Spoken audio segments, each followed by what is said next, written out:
Hello everybody, welcome into our latest live stream. It's Tuesday, the 24th of June, 2025. I'm CareyHolzman, and today, what are we doing today? We've got a mini PC here, still shrink wrapped in the box, fresh from Amazon, that contains Linux. Because there's no Windows license on it, it's a little bit cheaper. Of course, once we put Windows on it and then pay for a license, well, it might not be so much cheaper, but still should be a fun project and a different offering, since this particular mini PC is unique in its design, and they don't offer it, as far as I know, with Windows. So if we want this PC with the operating system we want, then this is how we have to do it. Of course, if you like Linux, it's already ready to go out of the box with Linux pre-installed. We're a Windows channel, we're not a Linux channel, so if you're interested in Linux, there's plenty of other channels to choose from. And if you want to learn more about Windows, you're in the right place. So welcome in, and I see a bunch of people in the chat room already joining us. Let's see and say hello to everybody. David Graham says hello, and there's, of course, Mara, our channel administrator, hanging out in there. Eddie Casanova says hello. There's a 10-pound super chat from our friend Buster. He says hello, Carey and Marlena and everyone in the chat. All the best from Bonnie, Scotland, where the temperature in Edinburgh right now is 57 degrees Fahrenheit, or 88 degrees, sorry, 13.8 degrees Celsius. Good to see you, Buster. Thank you for your super chat. I see Luke Greeny and Mark Baggett and Ben Laird joining us, as well as Jose Lopez and Andy Kane saying hello. There's Phil Stodd, Dustin Fuller, Thomas McT, Andy W6AD saying hello. Sean Skinner joined us in the chat. I also see Dennis Hill saying hello. Frank Jimmy says happy belated birthday. Thank you, Frank. Richard DeFries joins us, says hello. Michael Lavelle joining us. Mortant is joining us. Paul O'Brien says hello from Ireland. And I think I got hellos in. So, yeah, I'm looking forward to this because, you know, because these live streams are unscripted and unrehearsed, and I'm working with hardware sometimes I've never ever seen before. I've never seen this mini computer before in my life. I don't know about any reviews that exist on it. This is all a brand new experience for me. Now, if you want to do technical work for a living, then this is par for the course of a field service technician. For many, many years, for decades, my job was to handle whatever a customer had. Also, I've got corporate experience where more or less the corporation had maybe one or no more than 3 models of computers throughout the entire corporation, meaning, you know, a company like Intel has 30, 40, 50,000 employees, maybe more, and they'll use a series for the employees of about 3 different models. So once you know those 3 models, it's all pretty routine from there, and a lot of it's just swap it out, get the employee back to work, and then take it back to the bench for later diagnostic. And then that's 2 different jobs. There's the IT department that handles the support ticket. There's the desktop technician that goes and replaces the desktop as need be. And then there are the bench technicians that don't do any face-to-face with the customers, and they just figure out how to fix these computers, send them in for warranty, destroy the hard drives if needed. These are all full-time positions, all combined together to work as a team. And it's very different from being a field service technician. You know, if you're a service technician for Dell or HP, they make hundreds of different models, all within their warranty. And so when a customer calls and you might be a local contractor to service HP on their behalf, you represent HP, but you don't work for HP. It's very strange. And then you get to submit your billing, and you have to fill out every form exactly right, or you don't get paid. They will kick the form back to you if you didn't dot the I's and cross the T's. If you left a field blank or you didn't submit it on time, you don't get paid. So, you know, there's a very different spirit to working in the field. And I really like to bring that forward in my videos because I don't see it very often. There's a few other content creators, very few, that do actual work in the field and still have time to make videos. So, you know, our good friend Doug Betts, our friend Scott Merrill over at Ask Your Computer Guy, um, um, Mike said he's retired now, but Mike's Unboxing, Repairs, and How To. And there were two gentlemen I reached out to and asked if they would join me because I've never talked to them before and I really like the work they're doing. And one is DLM Tech Garage, and the other is Matt's Computer Services. And I confused them. So the other day I mentioned we were having Matt on from DLM. No, Matt is from Matt's Computer. It's right in the name, Carey. I don't know how I screwed that up. And then we're still talking with DLM to see if we can work out a time. But at this point, there's nothing scheduled.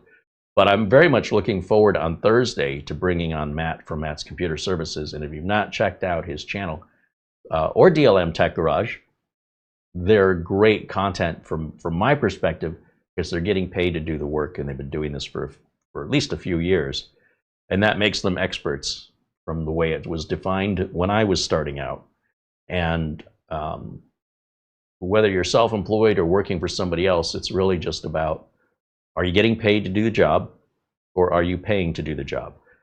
You could pay money to go to Disneyland and have a great time, or you could get paid to go to Disneyland if you work there. And it's a very different perspective. And so YouTube represents that example quite well, in that if everybody brings their camera and films their Disneyland experience as a customer, in other words, they're spending money to be there, then YouTube is flooded with those videos. But if somebody working for Disneyland who's paid to be there brings a camera, those videos are few and far between. And so I find it similar that real working technicians making YouTube videos, people that work and get paid and are held accountable for the work that someone else pays them to do, who also make videos compared to somebody who's just having fun at home, that would be the best way I would describe it. They're not the same. Working at Disneyland for money is not the same as paying money to go to Disneyland. It's two very different things. And I'm just trying to balance the scale a little bit more so that the average viewer, if they're not aware of this, they don't think about it. They don't think, oh, wait a minute, who's paying for all this? What happens if it breaks? Is this something I should be taking advice? Is this someone I should be taking advice from, or should I not be taking advice? Because if you can't tell the difference between entertainment and work, you might end up causing your own grief, and I don't want you to do that. I mean, I'm assuming you don't want to do that, but my first goal is to make sure you understand the difference of the content you're watching. And then when we add AI into the mix, holy cow. I was trying to find a genuine review, just to give you an example, on GMK Tech's newest computer called the Evo X2. It's like this $1,500 mini PC using the new AMD Strix 395 CPU. And I know Strix sounds like a Seuss, doesn't it? Anyway, all I can find are paid advertisements in AI. I cannot find a single genuine review. If you look on YouTube right now, search for the GMK Tech Evo X2, and you will see the same AI video over and over and over. Or you'll see videos of product images with AI narrated voiceover. Show me a video where somebody actually has it in their hands and their real name and their face. I've never found one. There's commercials created by real content creators that make ads, but they never have anything critical to say about their review. That's not a review. They never show their face and they don't use their real name, and they're likely paid to make a promotional video. That I found. I'm sure GMK Tech wants all of you to see that. But what I'm looking for are actual people that have faces and names, that have the product in their hands. They're not just narrating on top of photographs, and it's coming from an actual voice, not an AI generated voice. And to show you how bad this is getting, if you just do a YouTube search for the GMK Tech Again, I think it's called an Evo X2, if I'm not mistaken. Good luck finding somebody standing in front of the camera and showing you the unit. You might find one or two, maybe, but they're buried. So hopefully, see, there's this part of me now that I want to right this wrong. It seems like the company's trying to cover something up, or they're just terrible at marketing. Because if it was me and I really believed in the product, I would send it to somebody with a good reputation that will review it for no expense, so that there can be an honest review. But they may not want an honest review. They may only want hype and nothing but hype. That's their choice and it's their company. But if it were me, I would want somebody who was trustworthy and honest, transparent, and genuine to review my product, because if that person says it's good, well, you know, that's something to boast about. And if that person says it's good, but it has room for improvement, that's still good. And if that person says it's bad, well, you probably don't want to hear that, but it's still there to help benefit the company, make the product more appealing or more valuable to the customer, potential customer. So they should want to hear it, but they don't always want to. So I don't know what's going on with that. I think the whole thing is really suspicious. So I might just buy one so I can review it. And if I don't like it, return it, because it's on Amazon, and you know, Amazon has free returns. By the way, you can do the same thing. You can go buy whatever you want on Amazon, as long as you're an Amazon Prime customer. You've got 30 days on most returns. Not food items, obviously, but most electronic items, if it's being sold by Amazon, has a free 30-day return for any reason, even if it's just because you changed your mind. And you know, anytime I see this suspicious activity, it kind of pushes me over the fence. If I'm like, well, should I buy one or not buy one? And then I start seeing what other reviews are done, and I don't see any real reviews, or I found one buried, like I had to really search for it. And then I wonder, why is this so hidden? What's going on? It makes me very suspicious. It doesn't mean anything's wrong. It's just not normal. So I'm trying to figure out why. Do they not realize that, or is it done with intention? And so if I get my hands on one, then I can review it honestly and give you an honest opinion. And if I like it, I keep it. If I don't like it, I can return it. Same with this unit here. What I've got here is a small mini PC. And if we go over to the Amazon page for this, I don't know if the price has changed or you have to be a Amazon Prime customer to get the lower discount. But we're just verifying all the prices yesterday, and I do that on the laptop where I'm logged in. I'm not logged in down here because I don't want to expose accidentally any personal information, right, of my Amazon account history or anything, addresses and orders. So if I go over to my window capture here and pull up the Amazon page, this is the computer, and they offer two different versions of it, as 16 gigs RAM and 512 storage, or half as much, 8 gigs RAM and 256. Now, yesterday this was a $40 off coupon. Up here it says 20 off, and it says 20 off on this one too. Well, you know what? If there's $20 off on this one, that makes the price $119. And if there's $20 off on this one, it makes the price $138. So you're still looking at a $20 price difference, which is a really good deal to pay $10 more to double your RAM and another $10 more to double your storage. But what I saw yesterday, and again, maybe it's still there for Prime customers, is I saw a $40 off coupon here on the 16 gig and 512, and no coupon at all offered on the 8 gig. So if the 8 gig is $140 and the 16 gig is $158 minus $40, this comes down to $118.99. At $118.99, it becomes the cheapest mini PC with an N100 I've seen on Amazon, or literally anywhere. So these prices do seem to be dropping, but they're dropping slowly. Maybe by this time next year, these will be under $100. Maybe even by the holiday season. But it's not happening rapidly. And you'll notice this is a very unique shape. It's, what is it, 6 sides?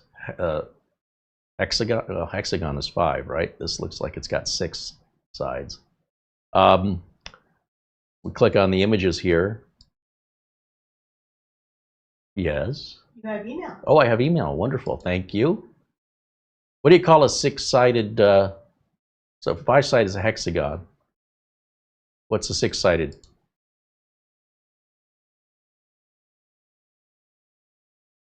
Anyway, you can see all the ports. We've got USB. We've got a couple HDMI. I got barrel power jack. We've got Ethernet, which is gigabit Ethernet. Another USB port, and it's RGB around the top if you're into that sort of thing. It's not gaudy. It's not terrible. And the N100, and it's made by that same company, Soayan, that we did the other Linux mini PC review on, that I got hung up on the driver. And again, you know, because we do the videos live, the way I had to figure that out was really the most difficult way I could have done it. Now that I've got that experience, this one I'm expecting will be smooth as butter because I know exactly what to expect more accurately. And this is how we learn, and this is why it's so important for me to show you the learning process, not to show you after I learned. The problem with showing people after you learn is you're not covering the misconceptions you had that caused you to need to learn. And your misconceptions are likely going to match someone else's who's going to just perhaps not believe what you're saying or not understand it or comprehend what you're describing. But if they watch it happen in real time and they're with you on it, or they're beating their head against the wall going, you're totally missing it, right? That's where the lesson stays. It's that memorable experience instead of just words flowing. And then 2 seconds later, you can't remember a word that was said. But you can probably remember experiences. So that is what ultimately ends up educating us, because it's okay to make a mistake. It's a very good thing. It shows you're learning. But if you're making the same mistake again and again and again, that's the opposite. That's, you're not growing, you're not learning, you're not listening, you're not paying attention, you don't care. That's the thing you should be afraid of. You should be afraid of making the same mistake more than once, and certainly not more than twice. So it's not a big deal to make the mistake. It is big. It is a great accomplishment to acknowledge what the mistake is, what the correction is, and that's how we grow as human beings. So here we go. I'm going to unbox it. We're going to do our first time unboxing. I've, again, never seen this computer before. I don't see any reviews on this computer. I feel like we're doing something nobody else has done. If you like Linux, it's ready to go out of the box. But if you don't like Linux, you don't want Linux, and you'd rather have Windows, well, I'm going to show you how to do that today. Let me do a quick look here. What is a 6-sided shape called? Oh, hexagon. Then what's a 5-sided shape called? A pentagon? A hectagon? I can't hear. A pentagon. A 4-sided would be a square, 3 would be triangle, and 2 I think would just be a stick. A straight line. They're polygons. So we got pentagon, hexagon, heptagon, octagon, and nonagon. You know what a nonagon is? You know what they say, the mind, it's the mind that goes first. I don't remember them saying that. Yours is already gone. You're assuming I had one to begin with. Ah, this is true. All right, enough of that nonsense. Let me take a quick look at the phone here. Oh, better get my glasses. And then we'll open this up.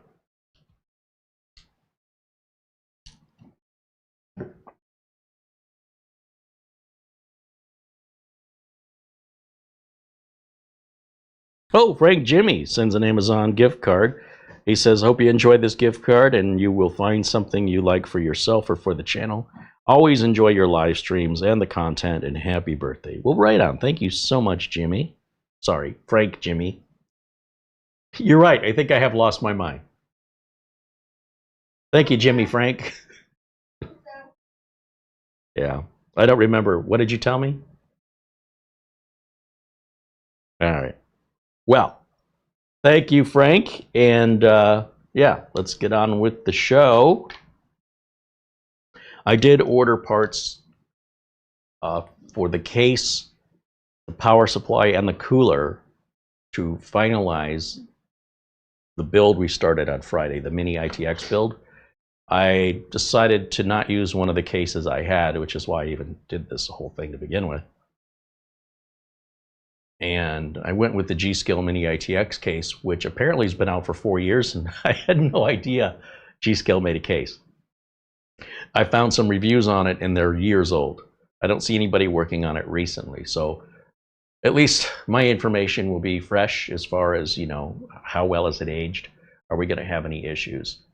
We'll find out on Friday as we complete the Mini ITX build, and if you missed last Friday's video, be sure and check it out because that's the whole motherboard prep. All right, grab my knife. Here we go.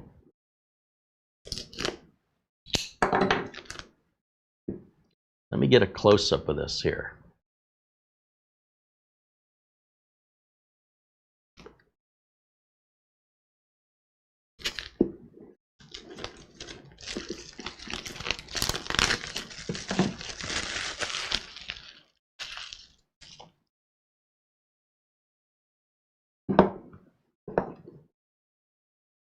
It looks way bigger in the picture, doesn't it? Just to give you an idea, this is my mouse. So this is not very big at all. We've got a hello card, we've got a little documentation, and it's in the box with a little ribbon. I guess we just pull up on that. Oh, that's cool. Makes it easy to take out of the box. We've got some plastic to remove.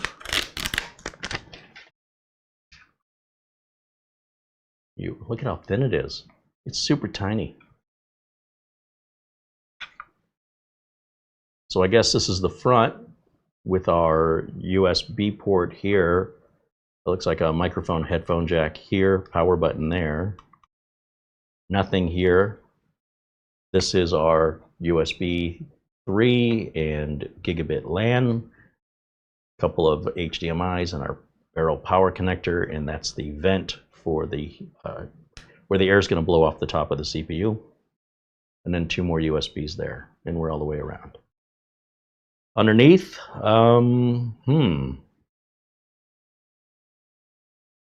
sure how this opens. Now, one thing that I make a rule of, is don't open up something that's brand new until you've tested it first. If there's anything wrong with this, and I did not first test it before I opened it, how do I know I didn't do something to it when I opened it? So before you modify or change anything, make sure it works. Then after you modify or change it, if it doesn't work anymore, you know it's because of something you did. But if I open this up right now to show you the bottom of it, and then I put it back together and turn it on for the first time, I will never know if I did something that caused that problem or if it was shipped to me that way. I'll never know. Now again, it's from Amazon and we could send it back, but if it's a problem I caused, you know, I'm not learning anything by, you know, recognizing I caused the problem, and I could just decide to blame the computer, and that's the way I'm going to protect my fragile psyche, is to not admit any responsibility or accountability. What I like that they've done here, I'd like to see Minis Forum do, that is they've drilled holes in the center of the feet. So we could get to the screws. That's what I was just looking at. And I've strongly recommended this. Over here. Look at the feet have holes. And if you look in there, there's the screws, and then you just take that out and this whole bottom comes off. I'm happy to see that. I don't know who this company is. I don't know what kind of support you're going to get or not get. The price is right. We paid $119 for it after the coupon. And then underneath here, we have our power brick.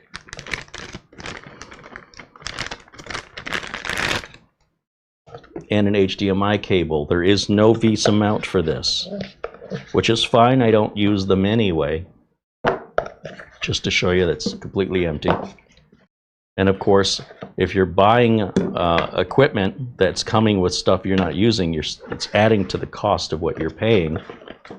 So if I'm paying for a Visa mount I'm not using, and you can give me a cheaper price by not including it, for me personally, I prefer not to have it, because it's only going to go back in the box and remain unused.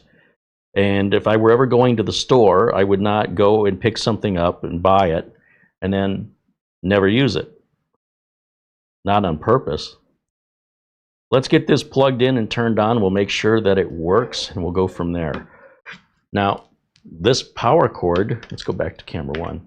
It's actually quite long. Normally, I don't like these power adapters because the cables are too short, but they did a pretty good job on this one. This does not say Soayan on it, so it would be very easy to confuse this power adapter with something else the end fits in, and that's not good for the power adapter, and it could burn up whatever you're plugging it into.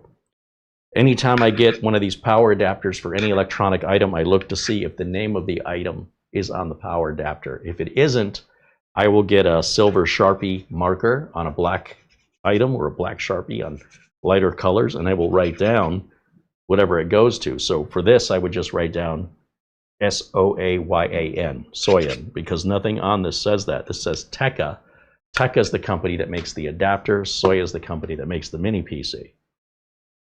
So if you don't do that, in years from now, you end up unplugging this and moving it or setting it aside, or maybe you're in a move and you've unplugged a lot of electronic items. Now you're unpacking in your new place and you've got a bunch of these and you don't know where they go anymore. It's a game of Russian roulette, literally, that you'll plug this into the wrong thing. The plug will fit. It's almost a universal size. But if the voltage is too high or the polarity is wrong, smoke will come out. You can just throw both things away. In most cases, you'll fry both. Usually the power adapter survives, but not always. So if you're willing to say, you know, the heck with it, I'll just try it, and you understand that if you're wrong, you're going to likely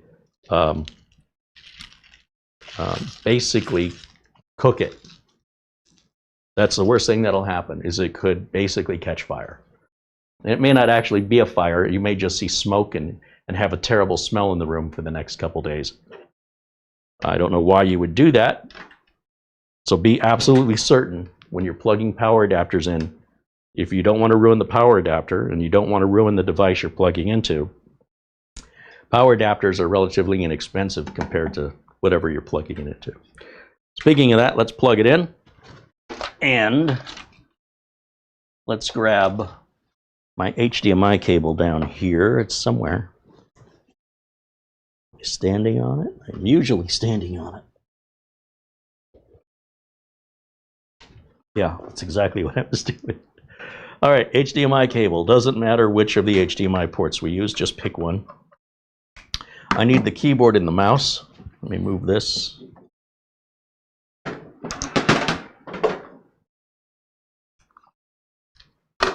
I'm not going to plug internet into this. Not yet. Linux or Windows, doesn't matter. We just want to make sure this boots and works before we plug in flash drives or printers. You know, don't put the cart before the horse. Start with the basics. So if I hit the power button on this now, we do get RGB lighting up on it. I don't know how well the camera's picking that up. Again, we can go back to camera 2. And now let's go to HDMI 3. And we should see it boot up. Well, it appears to have Ubuntu on it.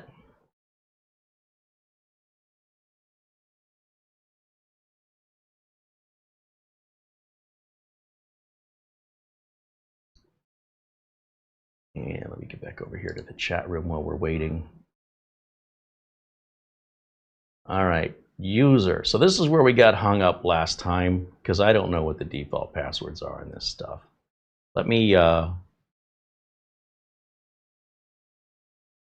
Mark Gaines says, I used your link and won't let me send it. What do you mean you used my link and won't let me send it? Send what? Where? I don't understand. Oh, wait a minute. He said something earlier. What's going on with Amazon? I can't send an Amazon gift card. Same problem as before. Oh, you might contact Amazon. Has a live chat customer service. They've been really good when I've reached out to them, and see if they can help you with that.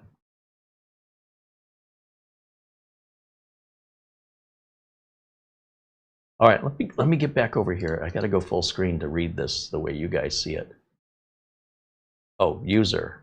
What is the user? Is it user?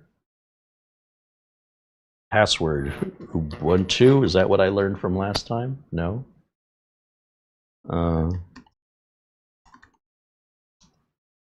Nothing. No. Admin. I guess I don't know how to log in.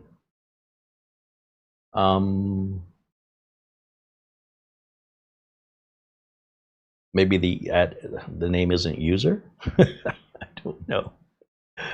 I don't know. Can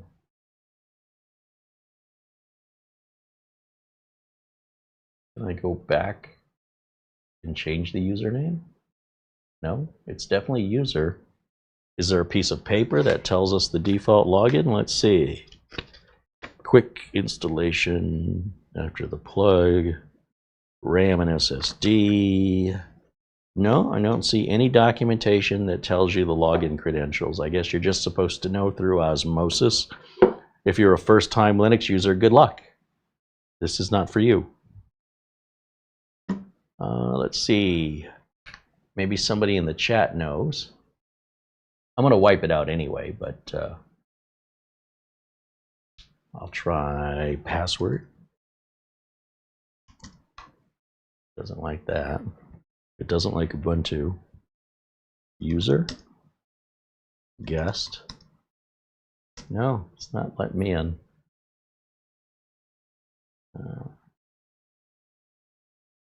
Ubuntu.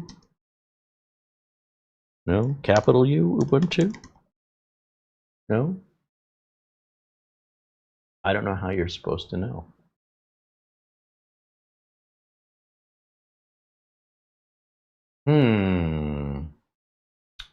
I don't know. There's no sticker on it.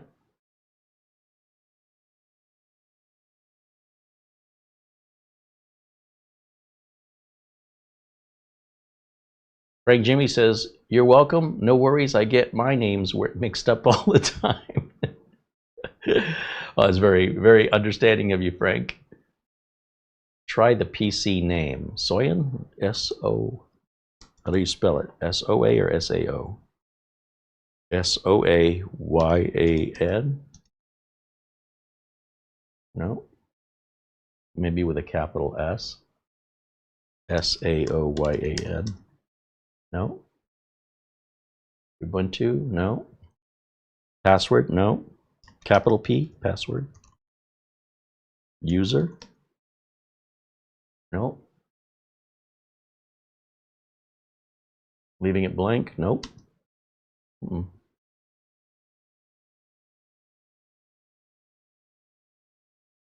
Let me do another search, because we got hung up here last time. Not that it matters, because we're going to wipe it out, but default login. Wrong keyboard. Default login Ubuntu.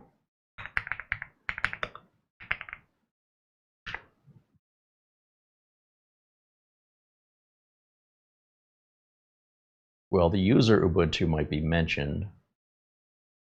It has no default. What's the default username? That's from 2009. Come on.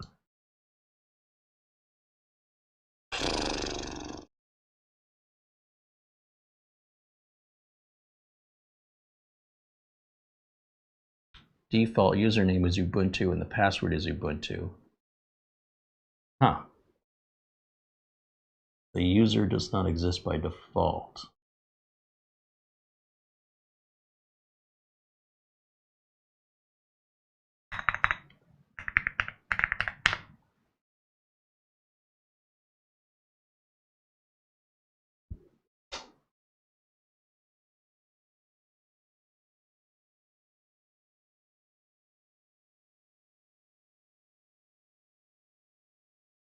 Well, everybody, all the online things say the default username is not user, but yet there it is.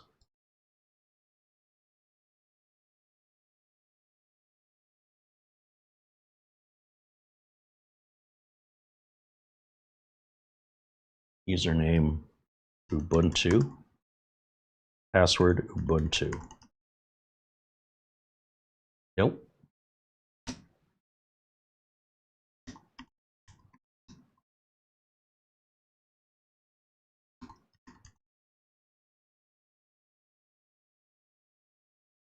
User 1 2 3 4 5 6. Nope. Isn't that weird? How are you supposed to know? How would the manufacturer expect you to know without providing it? Let me take a quick look over at Soayan's. Well, I don't think Soayan has a website. S-O-A or S-A-O? S-O-A-Y-A-N, default login, mini PC. See if anybody's talking about it.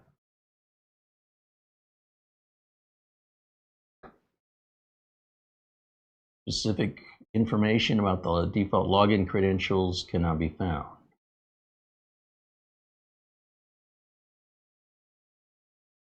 Admin and admin are commonly used, or administrator with a capital A. I mean, we're all over the map with all the possibilities. Consult the official documentation. There doesn't seem to be any for Soayan. I don't even see a website for them. Let me look one more time. S-O-A-Y-A. I keep using the wrong keyword. S-A-O-Y-A-N. Mini PC. Let's see what that pulls up. Somebody's got a Soayan here on a YouTube channel. No, that's a Geekom. That's not.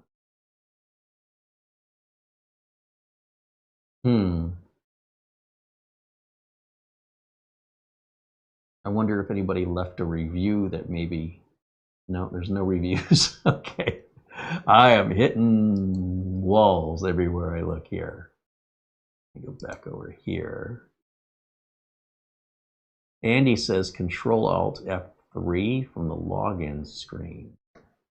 All right, let's give it a shot. I'm game. Control-Alt F3. What does that do?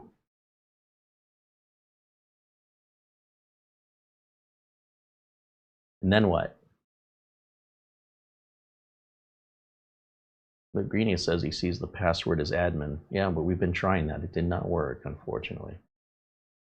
So it got us to what? Let's see.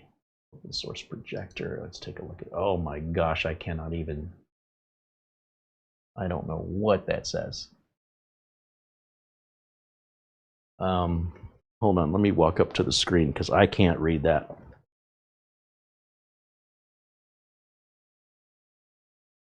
No, it's just gobbledy. It's just foreign characters. I don't even know what language that is. Let me try Ubuntu here and Ubuntu here. No.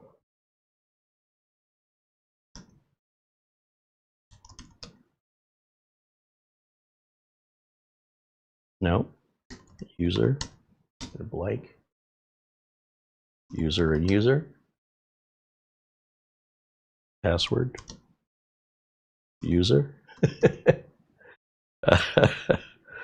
Admin. No, nothing's working. So all the more reason to put Windows on this because it's really like basic information. You need a power cable, you need an operating system. You know what I mean? Like not having a login name and password on a card or a sticker or any information and no website for support. I don't. You have email. I have an email? Okay, thank you. Yeah, I'm not sure.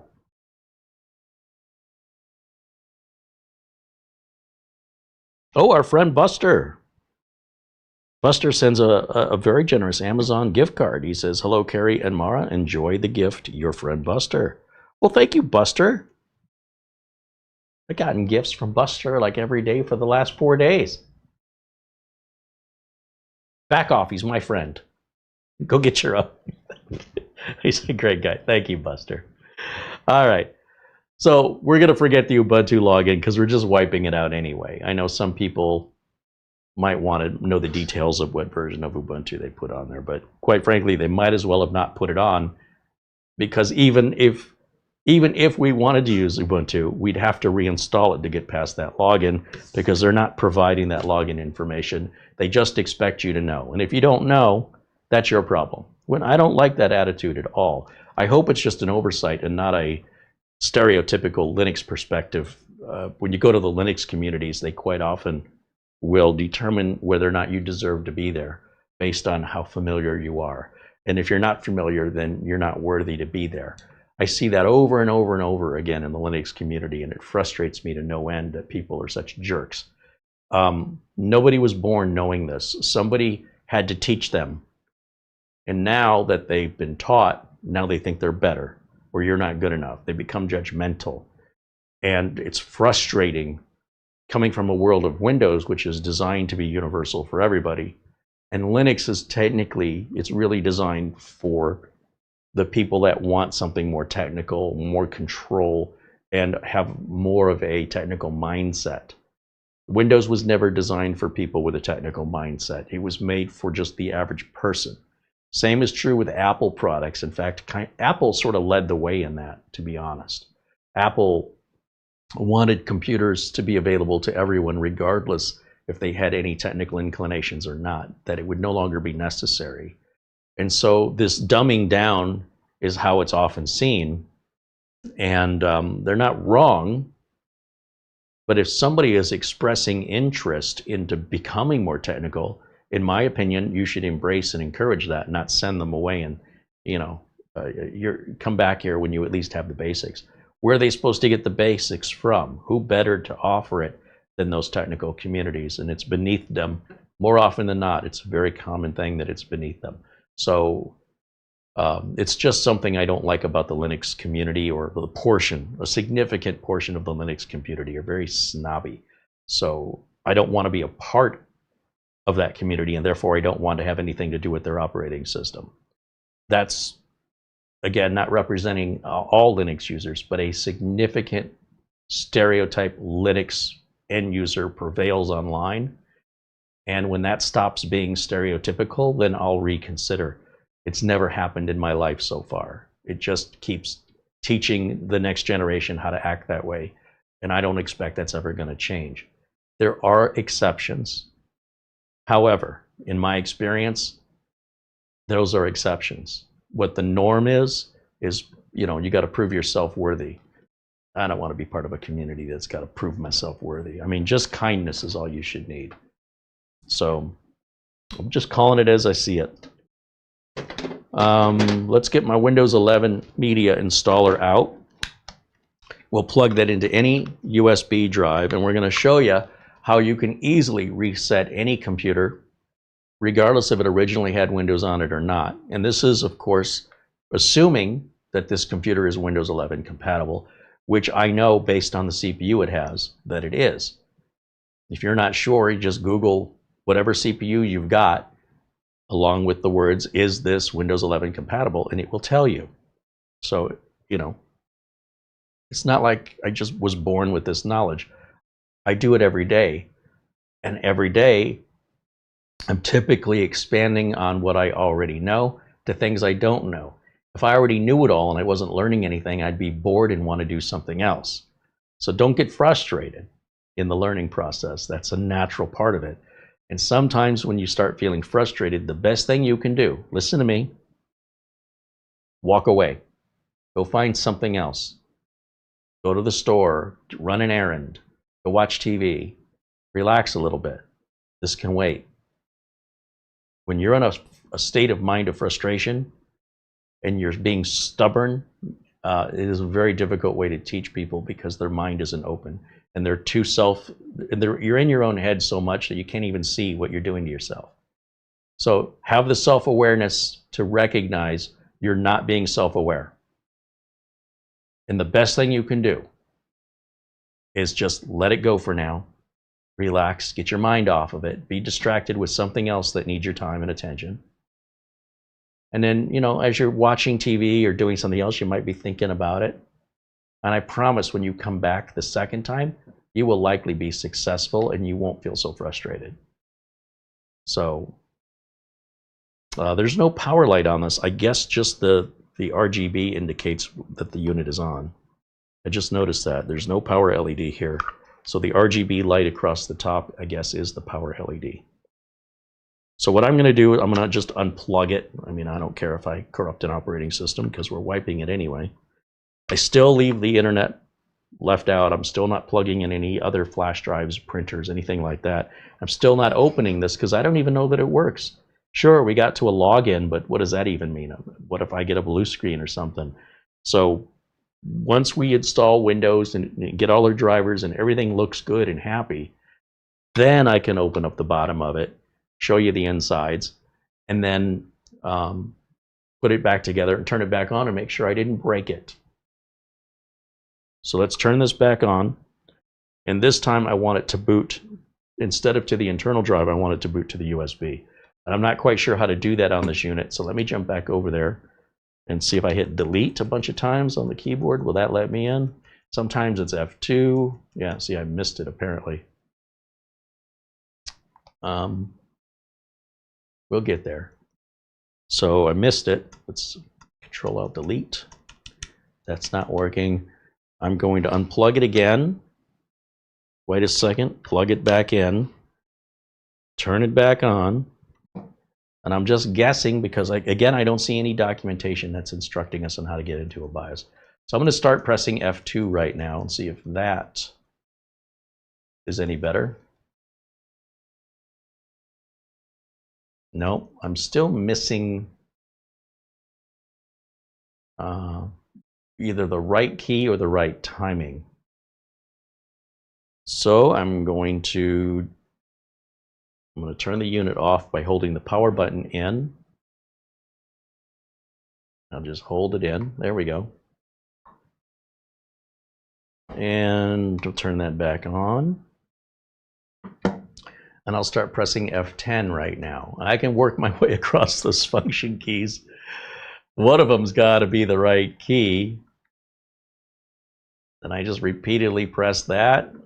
I'm not getting any text on the screen that, you know, many times on a post screen, a motherboard will come up and tell you press this for boot options and press that for BIOS.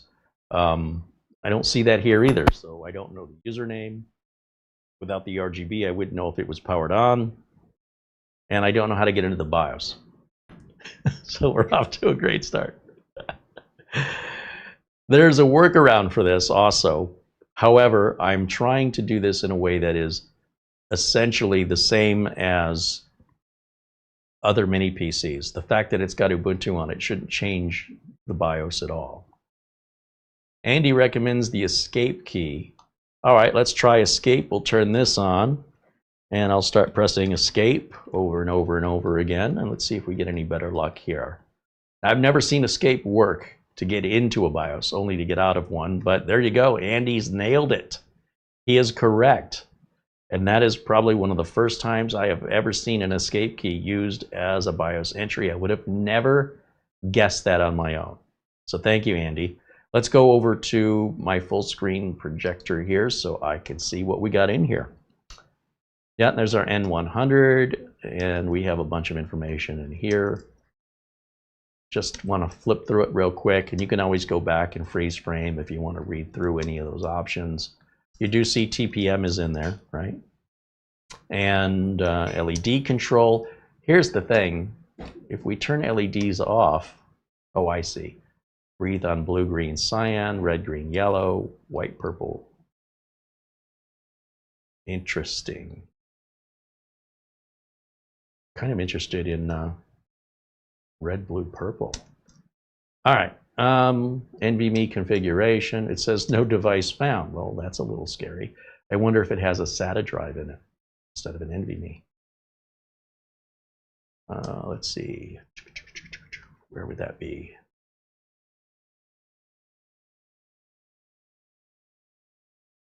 Usually there'd be something for the installed drives. That's not trusted. Hardware monitor. No. There, we were just there. NVMe, where's SATA? So it says we've got a hand store M.25 12 gig, but it does not tell us if that's NVMe or SATA. And usually somewhere in the BIOS, it will tell us what drives are connected.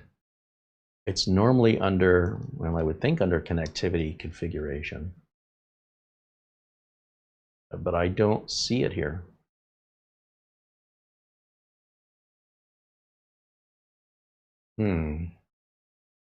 Advanced? Oh, wow. This is all for the Wi-Fi. Okay. I've never seen any of that before in a BIOS. Maybe that's not typically allowed in the United States? I don't know. Look at all that stuff. Fascinating. Let's see. We're going to just do the boot override. I don't know that I want to save any of this. Let's just do boot override to the UEFI. Save the configuration. I guess we'll save it. Why not? This time when it boots up, we should boot up into the Windows 11 setup, and we're going to go through this process no differently than any other computer.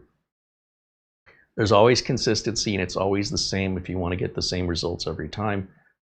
Don't make exceptions. Always follow the same rules. You'll always get the same results.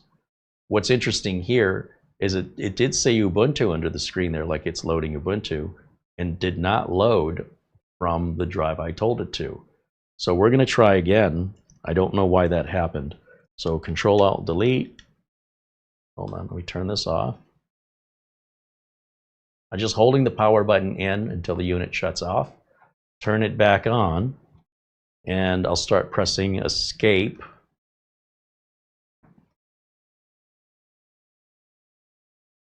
And Windows 11 doesn't care if it's loading on a SATA drive or an NVMe drive. So that wouldn't preclude us from booting. So something else is missing here. So I'm going to start pressing Escape. I had not turned it on before. I thought I did. So it should be booting up now. Okay. And then, yeah, see how Escape will exit? That's usually what Escape is for, not for getting into it. So that's a weird choice. But I do see we have boot options here. And I want the boot override right here. So one more time, I just want to try the same thing and see if I get the toilet bowl down below. Should be trying to, yeah. So I don't know, maybe the save changes and exit overrode the boot override, ironically. So boot override must be the only thing you're making a difference of in the BIOS, I guess. And you know, for all I know, other BIOSes may do the same thing. So just a weird kind of a behavior there. So we're going to hit next, US keyboard, agree to everything. Next, we're going to say I don't have a product key, but I will be buying one from SCD Keys for Windows 10, and I will use that Windows 10 product key to activate Windows 11. I'll buy a Windows 10 Pro key. It's a couple bucks cheaper than a Windows 11 Pro key, but Windows 10 Pro keys work on Windows 11 Pro. Why? Because Microsoft wants to ease you into Windows 11, so they're not going to charge you for it. As long as you have a Windows 10 Pro, you can have Windows 11 Pro for free. As long as you have a Windows, it doesn't matter if it's Windows 10 Home, then you can have Windows 11 Home. If you have Windows 10 Pro, you can have Windows 11 Pro. It is free, and you don't need to install Windows 10. You only need the product key, and you can use that to activate one time, and it'll stay activated for the life of the computer, making your Windows 11 upgrade free, or at least in my case, the price of Windows 10, which is a couple dollars cheaper. A couple dollars cheaper may not mean much to you, but to me, when you're building, you know, a couple hundred computers a year, that adds up. All right, there's our license agreement.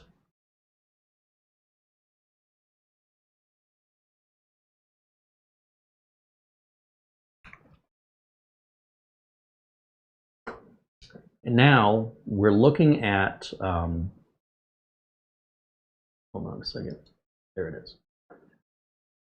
Where I'm focused is on disk 0 because that's the bootable drive that has Ubuntu on it.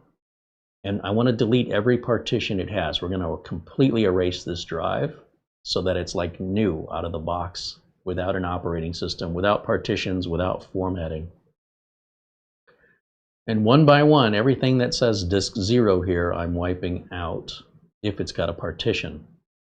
If disk 0 says unallocated space, then there's nothing to remove.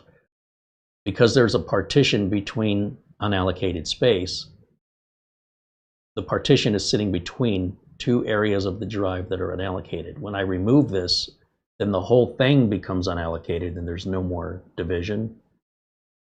So then we'll only have one disk 0. That's our goal. We want to get to one disk 0 that is unallocated space. That is a wiped out drive. If for some reason you have booted your Windows into anything other than disk 0, you're not following standards. It doesn't mean the police are coming for you, but you're going to have a different configuration than 99% of the planet. And you will have to follow different steps because you either did it wrong or you intentionally did it that way for some weird reason.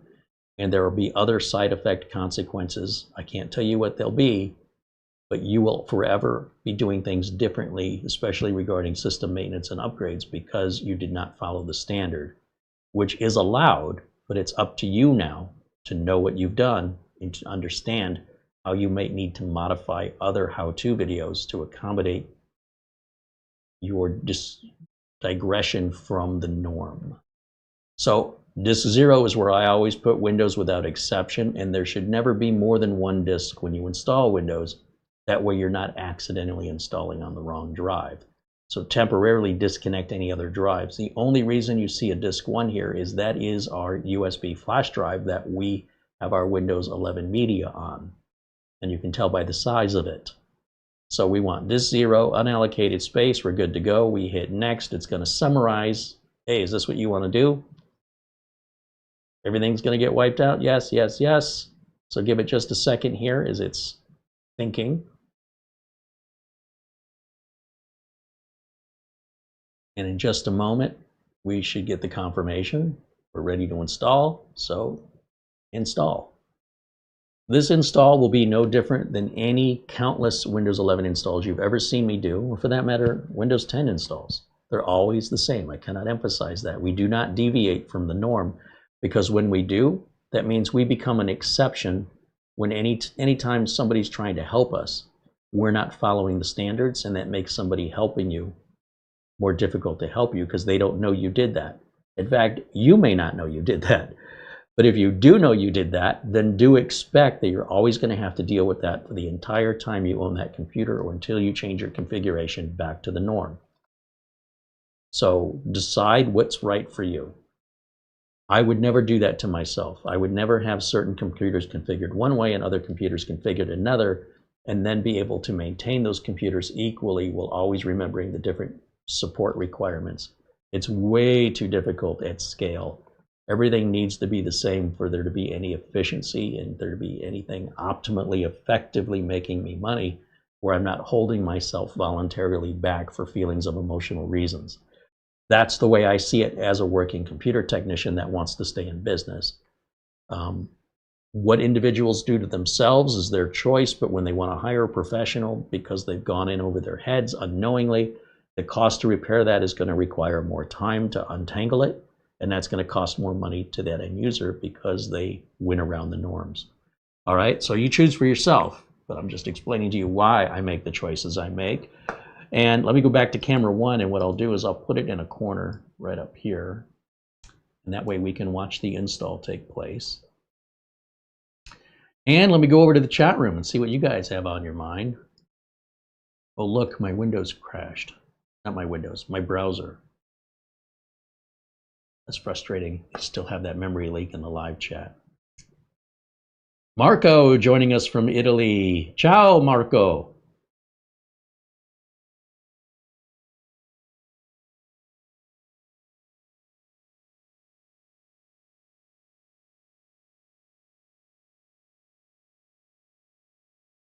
People are congratulating Andy Kane for having the right answer of the escape key. Dennis Hill said, "You won the internet." Thanks for the help, Andy. I really appreciate that. Peter says he's got no sound. I'm seeing sound going out, streaming out. I can see the audio. Everybody can hear me?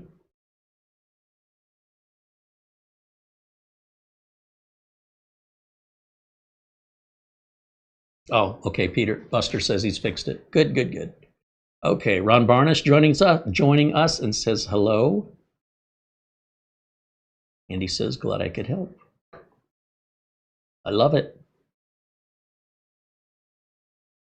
Brian McMahon with a 10-pound super chat. Thank you, Brian.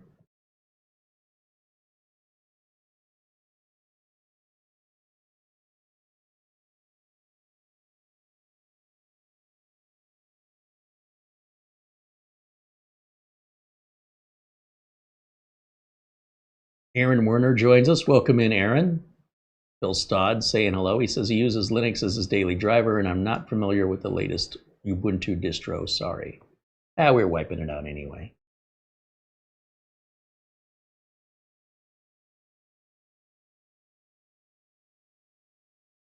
Mike Cardon says hello. Welcome into Mike. Thank you for hanging out with us. Thanks for supporting the channel, all of you. And let's see.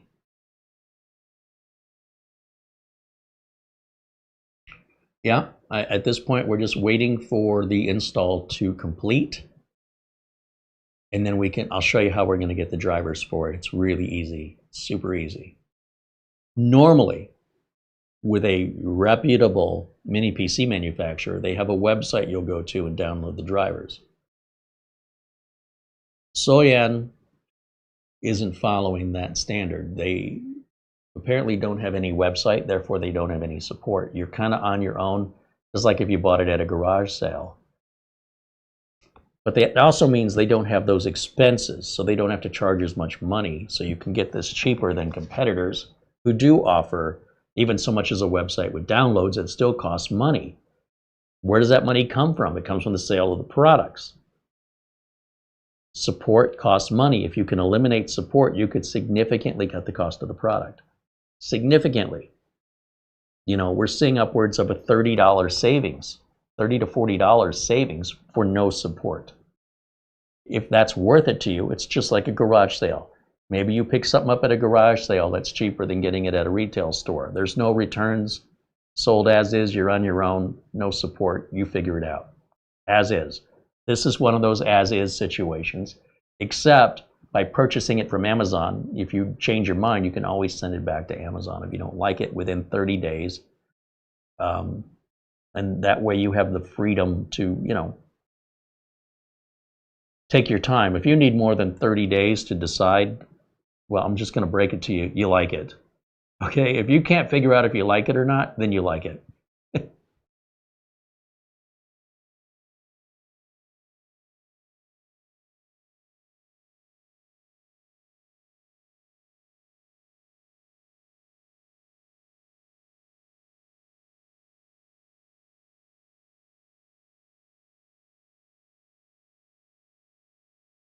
We're just about getting ready to set up the user account here on Windows 11.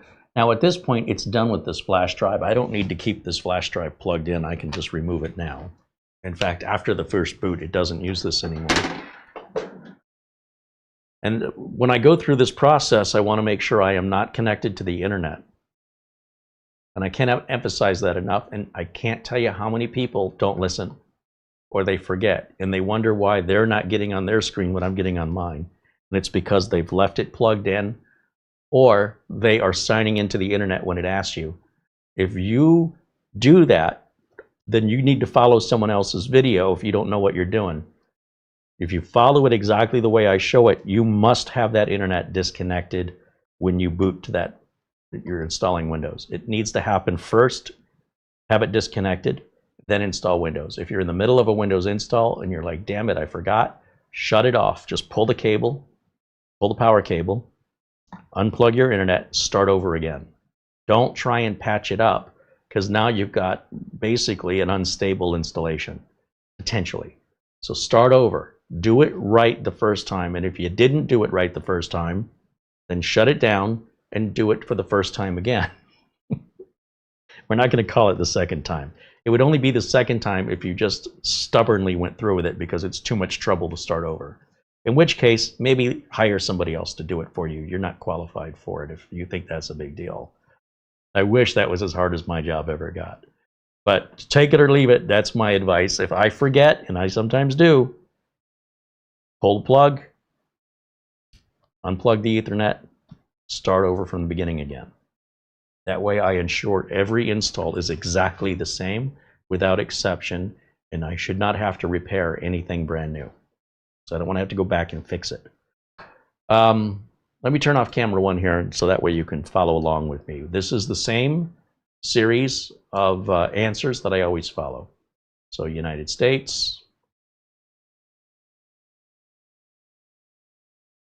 Boy, it seems like it's looking for internet there.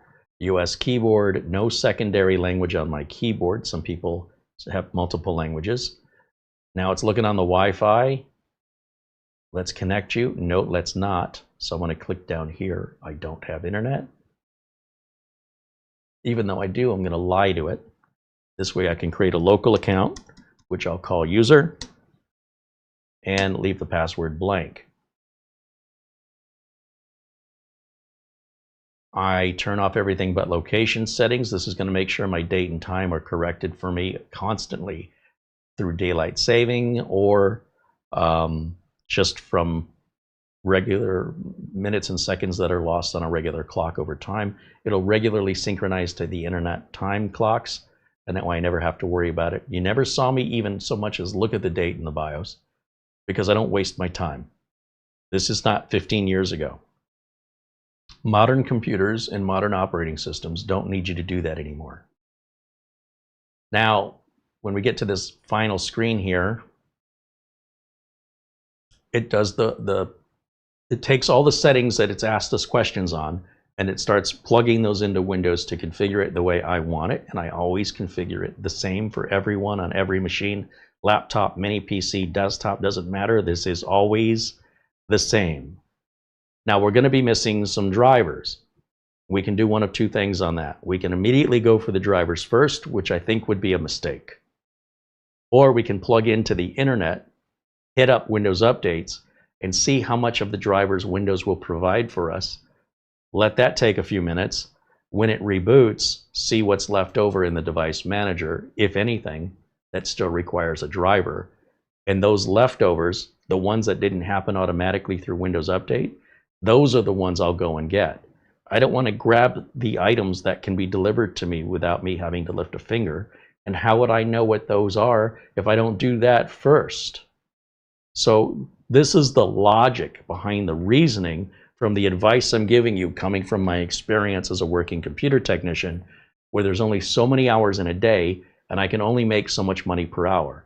So if I want to make as much money as possible and I want to help as many people as possible, I need to have a process that is consistent and the same. And then I can have a consistent and same income level and average time I need to schedule for whatever work needs to be done. I at least have an idea. It's not just a random guess every single time a customer needs help. So what I need to do first and foremost is, let me go back here for a second and turn on camera 1.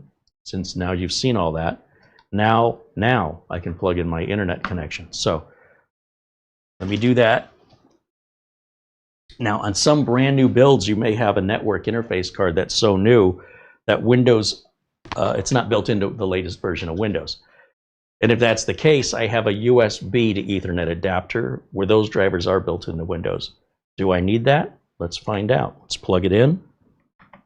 Let's watch the bottom right corner and see if it starts to identify. It is, so that driver is loaded. So I don't need to use my little USB thing. I didn't have to look in the device manager. I don't have to do the research. Do the work, and you don't have to do the research. Through the work, the answers come much faster and more accurately than you trying to jump ahead of it I'm telling you, as a person trying to earn a living, you're wasting your time, you're taking too long, and you're working harder than you need to. When you're just working on one computer at home and that's all you got going on, have fun. When you're trying to earn a living and customers are looking at their watch going, hurry it up, that's painful to watch somebody have to go and look for answers when all they had to do was plug this in. So we know that works. We're going to hit Windows Update right now. In fact, the minute we plug that in, it's already started to download updates in the background. I guarantee it. Let me go back over to my full screen here so I can see the full desktop. There it is. And then I'll just, well, first thing, I don't like this 4K resolution. If I can right click and go to display settings, can I set that to 1080? No. Why not? Because the video driver is not installed. Well, then how are we getting video? This is a default generic video driver that is not specific to our card. So it does work, but it doesn't give us any controls or manipulation or granular detail. It's very basic. It's the most basic driver. Without it, we wouldn't be getting any screen. Once we put the driver in, this will likely come in from Windows Update. You'll see the screen go black during the update and come back again. It'll flash. Then this setting will be available to us. Again, we don't have to look in the device manager because we just know if it works or it doesn't work. If it doesn't work, we don't have the driver. We have a generic driver. So let's do this. Let's go to Windows Update by going to Settings. And then we'll go to Windows Update here. And I'll check for updates. And then I'm going to turn this option on. I'm going to go to Advanced Options. And I'm going to turn on this one, and this one. We're going to go back. And when this finally gets done scanning, you'll probably see it's been in the process already. And well, I don't see that here. I'm also not walking away from it and giving it a minute. So it will do this on its own whether you like it or not. And it may not even tell you it's doing it. It'll just run in the background. And I would rather initiate it and audit it myself than trust in it to do it eventually. While I'm waiting, there's a couple things I like to change, like this little icon I don't like. I type in search permissions. In there, right there, search permissions and history comes up. I scroll down to more settings to turn that off. And that little cartoon item down there goes away. I also check the power settings because I don't want the monitor turning off or going to sleep while we're live. So I go to the power plan to see how it's set. See, it's going to turn off the display after 5 minutes. And that throws me off on a live video that I don't know if is it rebooting, is it loading a driver, or did it go to sleep? So I've learned to check that uniquely because I'm making a live video. There's a few other little things I like to personalize, like I don't like the notifications. So I go down to notifications and I'll tell it to, under settings here, turn them off. I don't want them. There's a couple things on the taskbar I don't like. So again, since I'm waiting for these updates, I just right-click taskbar settings. And I don't want widgets and other things, so I turn these off personally.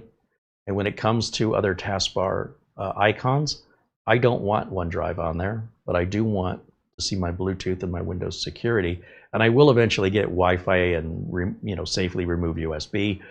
And they'll be hidden behind this arrow down here at the bottom. I don't want those hidden. I don't want my Windows security hidden. When you saw the screen go blank right there, that's the video driver going in right now. Once that video driver is installed, we'll get to the desktop again. Again, I don't need to go looking in the device manager. I can tell you through experience what's going on. So if I right-click right now, even while updates are being installed, that display driver is done. So if I go to display settings, I bet you that's not grayed out anymore. See that? And now I can go 1920 by 1080. And now I can see the screen a lot better now that everything's a lot bigger. In the meantime, even though I'm opening and closing Windows, Windows updates are still running in the background.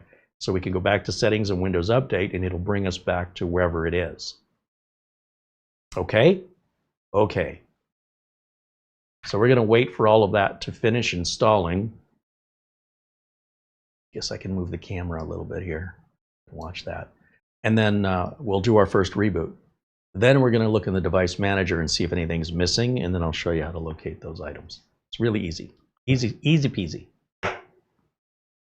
John Bird joins us, says hello. Says, I've been away a long time. So glad to be back with Uncle Carey and the fam. Well, thanks, John. Thanks for joining us again. Glad to see you.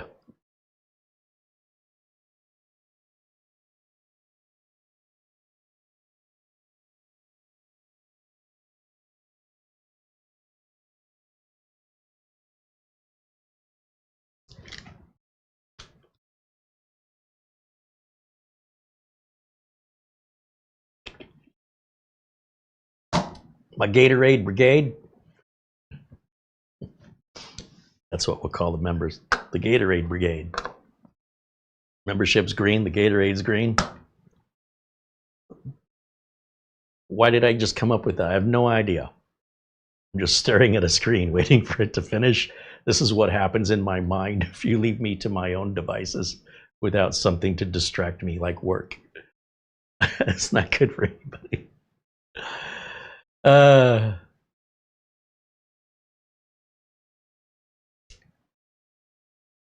So, anything exciting going on with you guys you want to share with everybody else? We're just waiting. I got nothing right now. I did not expect this to be this small or this thin. And it does get warm, but I mean, not too warm.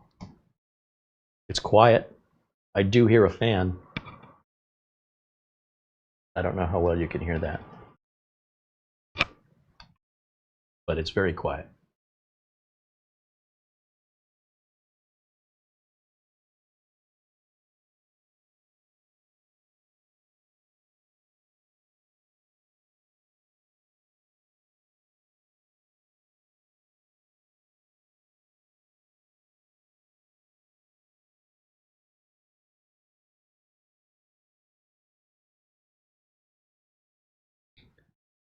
All right.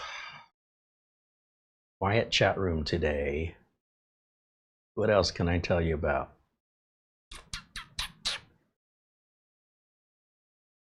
Told you about Friday's show. Oh, tomorrow. I think what I'm going to do, the server we fixed for Patrick over at Serve the Home, after we fixed it, he said, you can keep it. And I was like, really? I mean, it's expensive. It's like a $15,000 server. He goes, yeah, it was old for us. It was just a good excuse for us to replace it anyway. Well, apparently he's got a bigger budget than I do. I said, you don't want it back? He goes, no. So, you know, it's all been repaired, which I would have done anyway, regardless, because I enjoyed the repair. I liked the diagnostic and showing the process. And then I had to take it out of Studio B when we got out of there, and I didn't have room for it here, so I moved it over to Studio A. And then it just kind of sat. And I fired it up and did some updates on it and then put it back. And then tried to fire it up again and put updates on it, and it's freezing up and shutting down. And I was doing that through KVM. I just figured, why bring it all the way over here? It's huge, it's heavy. Just to do some updates and then shut it back off and stick it back in the corner. But Murphy's Law, you know, that's the one that's locking up and having problems. And I'm wondering if maybe the water pump is broken on it, because we didn't replace that. So I thought maybe sometime tonight I'll go over there and pick that server up, load it in the car, bring it back here, put it up on the bench, and we'll diagnose it together tomorrow. And assuming I get it fixed, tomorrow night I can load it back in the car and take it back over to let it sit again. That thing has 512 gigs of RAM and a $5,000 Threadripper CPU. I mean, this thing is a $15,000 system. The motherboard alone is $2,000. The graphics card's another $1,000. And we ended up changing the case, changing the motherboard, and replaced the video card because it was damaged in shipping, and it caused damage to the motherboard. And damage to the case, which was not a good case anyway. In fact, he mentioned he was never a fan of that case. So we put it in a I think we used a Be Quiet case, which is a more appropriate server case. We bought a brand new $2,000 motherboard and bought a refurbished, same video card that was in it, refurbished for around $900 plus tax, around $1,000. We took the drives out of it, gave him all of the drives back. And I had every intention of giving them the computer back. Just pay me back for the parts and it's yours. There's no labor charge or anything. No pickup fee, no delivery fee. I did not expect him to say, you can keep it. Okay, I don't know what I'm going to do with it. So I do try to take these computers off the shelves from time to time and update them so that when I do have to use them, I'm not having to do that many updates, right? I'm reducing how many future updates I have to do. And the last thing I expect is for there to be a problem. But I'm telling you, if you leave a computer off for a period of time, it's not good for it. That's where you're going to have problems when you fire it back up. A lot of people ask, should I turn my computer off or leave it on? I always suggest leaving computers on. The only exception would be laptops. But if you set the laptop to go to sleep, something like that, it's probably going to be just fine. You know, after a certain period of inactivity, have it shut down or go to sleep. Same with mini PCs. Some machines don't wake up from sleep properly, but if yours does, that's fine. If yours doesn't, and it's a laptop or something really compact like this, you might want to shut it off or leave it on and have it put the computer to sleep, but leave the computer on in a balanced power state, and it's probably going to be fine. The downside about leaving it on, of course, is if you're not home and there's a big storm rolling in, you definitely don't want the computer plugged in at all. You want to unplug it from the wall, or if it's plugged into a surge protector, turn the switch off on the surge protector until the storm passes. Better yet, unplug the surge protector from the wall because it can still damage the surge protector. And the surge protector doesn't guarantee necessarily that other things plugged into it. If there's a lightning strike or a big power spike, the only safe way you can protect your TV and things like that is to unplug them from the wall when you're having a big electrical storm that's nearby.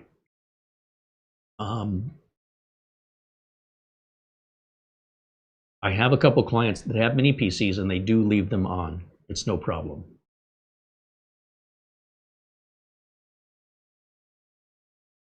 But laptops, I wouldn't leave a laptop on. Because the other downside, of course, is as the fans are continually running, it's bringing in dust. And on a laptop, they're just not as easy to clean. But usually you'll end up getting a lot of dust and detritus around the exhaust fan that's got a heatsink next to it. And so when I see people changing thermal compound and stuff on laptops, I'm just rolling my eyes. Yeah, it makes a little tiny little difference, but the big difference is made from clearing out the obstructions in the heatsink. That's the lint, the dust. That's going to make your big difference. And it's the easiest thing compared to changing thermal compound, and it's less risky to damage the laptop. And it makes the biggest difference. So, you know, why people do that, usually they're professionals and it's no big deal, but if you're a home user, it's usually a pretty expensive thing to get replaced or repaired if you break it. And on top of that, when it's all said and done and you did it right, your benefit is like this tiny little better. It's a little tiny better, little bit better. But the bulk of what's causing a computer to run hot, especially if it's a laptop, it's the dust and the lint that build up and clog the heatsink, just so you know. That will solve 95% of your heat issues. Every time. Every single time.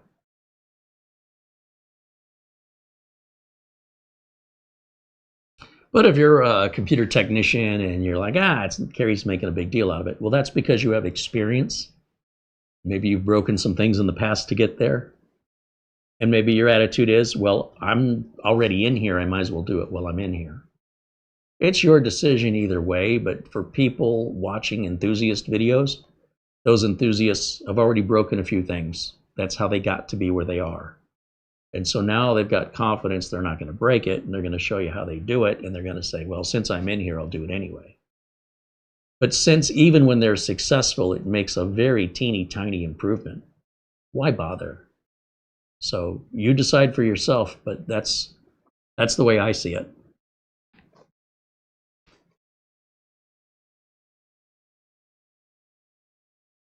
Dennis wants to know, does the enterprise version of Windows 11 have all the telemetry disabled? I don't know. I don't use the Windows 11 Enterprise Edition. That's for corporations. And the problem I see with the question is almost like it's closed-minded. And I don't mean that as an insult. What I'm trying to say is that every bit of software that you're installing for free, all your browser extensions are spying on you. Even in some cases, your paying software, your paid software is spying on you for authenticity checks. Your browser is spying on you. Your internet service provider knows everywhere you go, and they're spying on you. Your cell phone knows exactly where you are at all times, and it's spying on you. When you get in the car and you go somewhere, you're passing cameras everywhere in public that are recording you. Cameras over the streetlights, cameras in private businesses and homes, ring cameras as you go by or walk down the sidewalk. You are being recorded.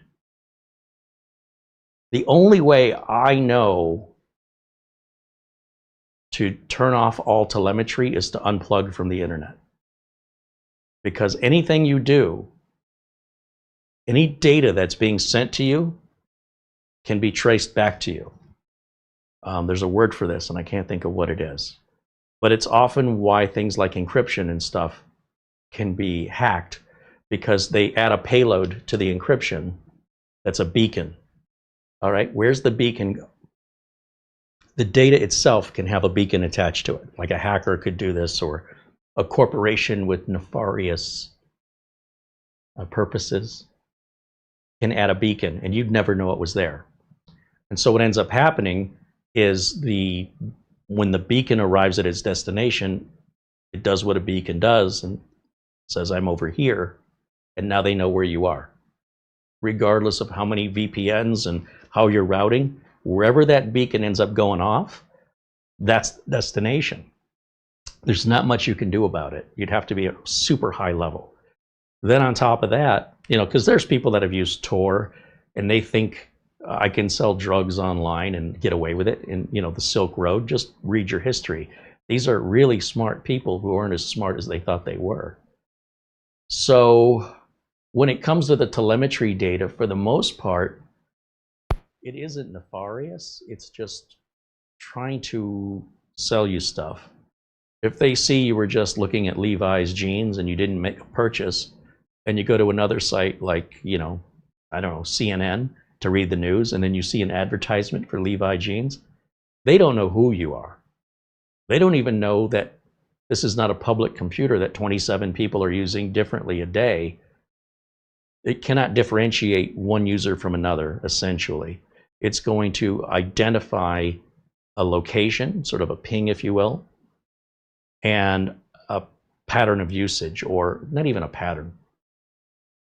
Anything it can manipulate, and there's no people involved in this. This is all automated stuff because it's handling hundreds of millions of requests online a second. The scale of this is, your mind can't even comprehend. It's like thinking of the size of the universe. It's just not within our capacity to do so. The universe is never ending and it's infinite, but it's expanding. How does that make any sense? So, folks like Neil deGrasse Tyson talk about things like the quantum physics of everything and how we're all made of atoms, right? I'm made of atoms, and this table's made of atoms. But the atoms that make up the table somehow know they're not a part of me. And if we're all made of atoms, then why doesn't my hand pass through this table? It doesn't make any sense. But we accept that. We believe it. Well, we don't have a choice. We may not have the mental capacity to really understand what's happening there. We have theories and we have ideas. And depending on who you talk to, they might be very confident about their ideas and theories. That doesn't mean they're right. Like Neil deGrasse Tyson will say, I can explain why your hand doesn't.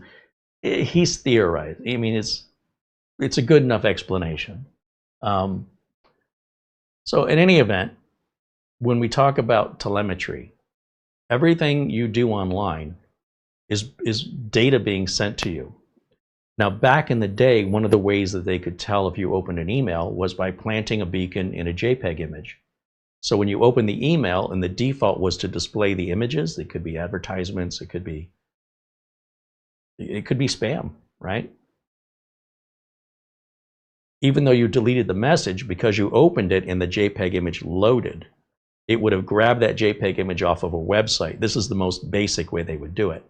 And then the website would report back who opened that website, what email address. So my real estate agent, when there's a new listing in Michigan, when he sends me the MLS listing, actually MLS sends it to me automatically. He doesn't do anything. But if I click on the link to get the details of the real estate, I want to see pictures of the house, I want to see the price. When I click on it, it sends the real estate agent a message that said, Carey has just clicked on this specific listing, because maybe it sent me 15 listings in the last 5 minutes. And I've ignored, 99% of those, and I'm just interested in one of them. And it doesn't tell me it's doing this. I click it, and what's happening in the background is that link is taking me to where I wanted to go to see the details, but it's letting the real estate agent know that I've clicked it. So then it's not uncommon for the real estate agent to reach out to me at some point afterwards when he gets that message to say, oh, I noticed you were looking at the property in Grand Rapids or whatever. Did you want more information on it? So even when you think you can turn off telemetry, you're not really turning it off. The only true way you can turn it off is to not use it. And again, it's not identifying you. It's identifying the computer. So if you have a family of 5 people, let's say they all share the same computer, it doesn't know that. It doesn't know there's one person using it. It doesn't know that it's a public PC in a library somewhere. It has no idea. So that's why I don't get too worked up over the telemetry. Mostly the telemetry is happening on your smartphone. I'd say the most invasive telemetry is on your phone. All those free apps you're downloading, the map has to know where you are in order to tell you how to get to where you want to go. It knows where you want to go. If there's a crime committed, the police can see where you were to identify if you have an alibi. Could save your life one day. You could go missing, you could go hiking, they can't find you, but they're able to find the phone and then save your life. So does Windows 11 Enterprise have telemetry? Is sort of like asking, if I go outside, am I going to get wet? Well, if you're asking if it's raining, there's a lot of other ways you might get wet besides rain. So that's why it's a very difficult question to answer for me, because there's more to it. It's oversimplified. Unless there's a specific thing about Windows telemetry you're concerned about, it doesn't eliminate all the other telemetry happening on the other side of Windows that you're using Windows for, or your phone. Does that make sense? And I don't understand the fascination with the telemetry. It's not harmful. It's not. There have been issues like with scammers and hackers, or even insurance companies raising your rate based on some free app you downloaded on your phone. But it doesn't know you're driving. For all it knows, you're in a cab. For all it knows, you're in a city bus. But they might say, we're noticing you're speeding and hitting the brakes a lot because you downloaded the Gas Buddy app to find cheap gas. And that's all funded by Allstate Insurance Company. And then they sell that data back to other insurance companies who then can raise your rates because they're spying on you. That's got nothing to do with Android. That's got nothing to do with Windows. That has to do with you downloading a free app. Any sort of spying the Android app is doing is to your benefit. Any sort of spying the free apps are doing is not necessarily. They got to get money somehow. They got to pay the developers. They got to pay for the bandwidth. Where's that money coming from? All those ad blockers you download, every one of those ad blockers is spying on you. Every one of them without exception. You want to download a VPN, that VPN knows where you are. It's all a theater. It's all an illusion. And they market it in such a way as to only demonstrate one side of it. They don't tell you about the other side. They don't talk about it. But if you do some research on YouTube about why VPNs are lying to you, there's more YouTube videos than you can shake a stick at, warning people this is not what you think it is. So just be aware of that. The information provided from the manufacturers is generally one-sided. It's not fully transparent, nor is it complete. That's the default. Very few manufacturers are fully transparent. They do exist, but good luck finding one. And they never offer anything for free. Never. There's always a cost. And just because you pay for it doesn't mean they're not spying on you as well. Not these days. You can still pay for it and still be spied on. I don't know how you get away from it other than just don't use it. Just unplug, get rid of a smartphone, just get a regular telephone, a landline. Don't connect to the internet, don't use it. And then nobody will spy on you other than the cameras when you go out in public. Cameras will pick you up. And those help us to find criminals, to solve crime, and other issues where, in my opinion, the good outweighs the bad. Not that my opinion matters. But we cannot be both safe and also have freedom. With freedom, there is exposure. And if you don't want that exposure, you just stay home like you're living in like North Korea, and there's martial law and there's a curfew and all this other stuff, and you will be safe. I don't want to live that way. So there's a pro and a con. It's like you want to have the front, but you don't want to have the back. I don't think that's possible. So anyway, those are my thoughts. I appreciate the question. And well, I don't know the answer. I also know that it doesn't really matter because there's so much more to it than just telemetry on Windows 11. It goes so much deeper than that.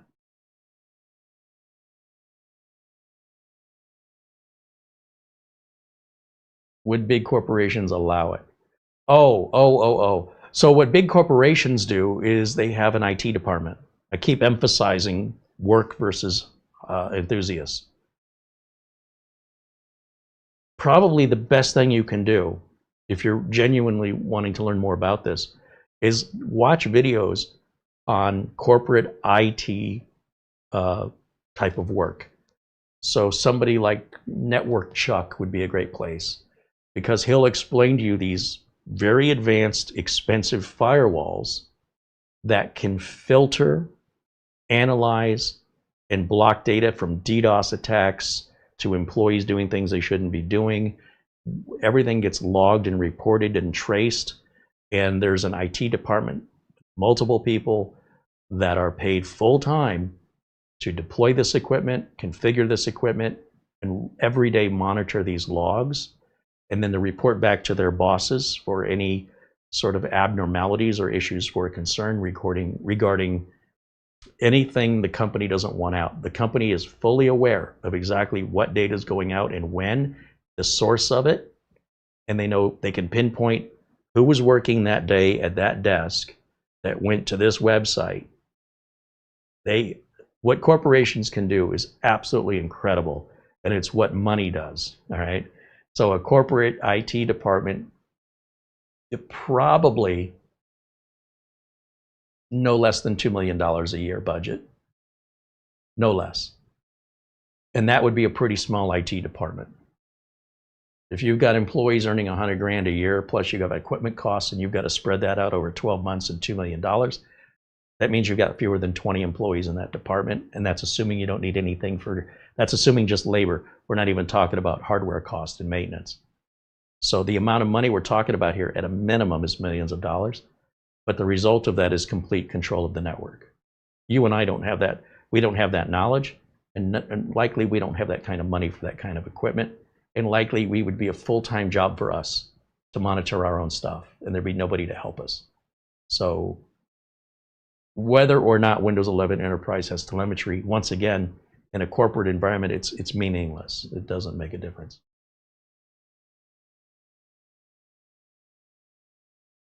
Ben Laird said his landline phone connects through the internet. Good point, Ben. I forgot about that. When I said landline, I was thinking the old copper lines. There's still some out there.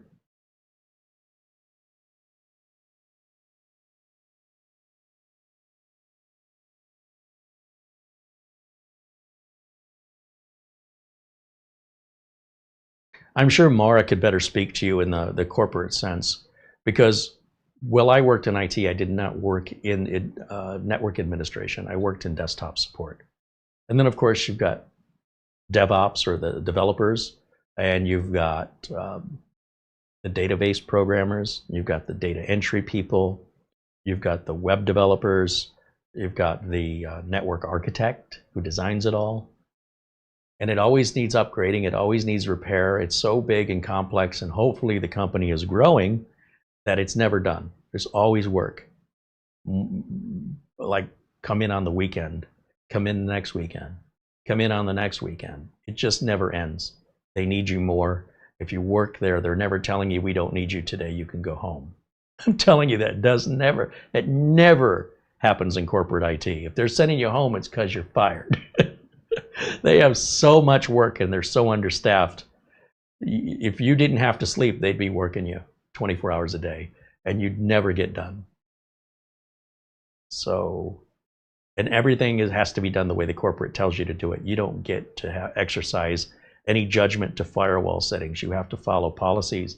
And some companies, like hospitals or financial organizations or government services, like, you know, the company that delivers your power or the company that delivers your water, they have to follow governmental regulatory standards that must be documented. And at any point you could have an audit where a government representative shows up just randomly and says, let's see if you're following the rules. If you're a business like a restaurant and you want to process credit cards, you better have PCI compliance. Otherwise, your ability to accept credit cards will be denied until you meet with that compliance. And that's for your own safety. It's for the banks who own the credit card safety. And it's for the customer's safety. It doesn't matter if it's going to cost you more money. That's not their problem. You do it right, or you don't get the privilege of running credit cards. So a lot of times there's a lot of business owners where if the compliance rules were not in place, they would just be playing hot potato with your data and your credit card. They wouldn't care. It's not their problem. So if the bank finds out, or the people that issue the card processing payments find out you're not within compliance, then you can no longer process credit cards until compliance has been mitigated, until it's been resolved. And you'll spend, trust me, you will find the money and you will spend it, because if you're not able to process the credit cards and you're a cash-only business, you're probably going to lose a lot of business, at least as a retail and especially as an online seller. Let's see. So we've rebooted. Now let's take a look in the device manager. So I'm going to go full screen over here and right-click on the Start button. We'll go to Device Manager. See what we have going on in here. So we have 3 devices here. Now, just out of the gate, I can tell you installing an SMIO driver and Intel chipset driver should be installed regardless if you think you have them or not. So I'm going to just bring up Microsoft Edge here for the first time. I do not use any driver third-party software. I don't trust it, and they are spying on you, and sometimes they make mistakes, and a bad driver will result in your brand new system crashing, and you're going to be angry. So that's why I do it all myself, and then if something's wrong, I only have myself to blame. I do not offload that onto a free third-party driver software program because of I want to accept responsibility, and I want to point the finger at the driver program. So I'm going to look at Intel for the chipset driver, and we're going to get it only from Intel. The alternative would be to get it from the PC manufacturer, but since the PC manufacturer doesn't seem to have a website, then I don't really have a choice. Download and run the Intel chipset software installation utility. That's what I want. Download it. I'll tell you what, let me get rid of camera 1 so you can see everything in full here, because you're going to see the download in the top right. if I remove the video from the top right. Everything I'm doing is legitimate, it's legal, it's encouraged, and we're not trusting a third-party driver program that's spying on us and potentially using our system resources to correctly identify the right drivers. And when it doesn't, there's no recourse for you. There is nothing you can do about it as far as other than do it yourself, which if you'd have done from the get-go, you wouldn't be cleaning up somebody else's mess because you were trying to be lazy about it. On the other hand, it could work for you. But I'm trying to run a business where everything is consistent and always the same, so that way I can more accurately identify or estimate the amount of time a particular project will take me. I don't want to roll the dice and depend on some third party or even another employee to figure out if it's going to work for me today. So we just run the download and hit install, and this is going to run through the installer, and it will need to reboot when it's done. After that, we'll go back in the device manager and we'll identify if there's still anything missing, or, you know, we had 3 items in there. That's all I know. I don't know what they are, and I don't care. I need to do this anyway. If I want performance, I can't rely on whatever chipset driver I might have gotten from Windows Update, or might not have gotten. I don't know. I don't trust anything else. If I don't do it myself, I cannot be sure. Now, it's possible when we reboot this, there's nothing in the device manager with a problem. It's also possible all 3 devices are still unknown. So regardless, we're going to do this anyway. And it should want to reboot. What's it doing here? Yeah, we have 1, 2, 3 devices that are unknown. Keep that in mind. And then we're going to restart the computer. Now, there may also be some Windows updates missing, but as far as drivers go, we should have, at least in my experience, received what's available automatically in the first go. So everything else we'll handle by hand. And so with just 3 of them, it's not a big deal. Like, I know my Wi-Fi isn't there. So I know one of those drivers is a Wi-Fi driver. Now, I don't know who makes the Wi-Fi on this mini PC yet, but we can easily determine that. It's going to be one of 3, generally. It's going to be MediaTek, Intel, or Realtek. I suppose it could be ASMedia too. But the most common would be Intel. And MediaTek's getting more popular, so it could be MediaTek too. And Realtek is another possibility. I'm going to go back to the device manager right now, see if we still see 3 things in there. Yeah, so that did not help us. Well, at least it didn't help this. It did help us, but in a different way. So if I want to know what this device is, and there's a few other things, by the way, that I can look for. The Intel SMIO driver is another one that's really common. And I'm just going to type in Intel SMIO driver. And then I'm going to look to see if it comes from Intel. That's Lenovo. Here. No, that's Dell. I could probably just use it from Dell. It's a reputable.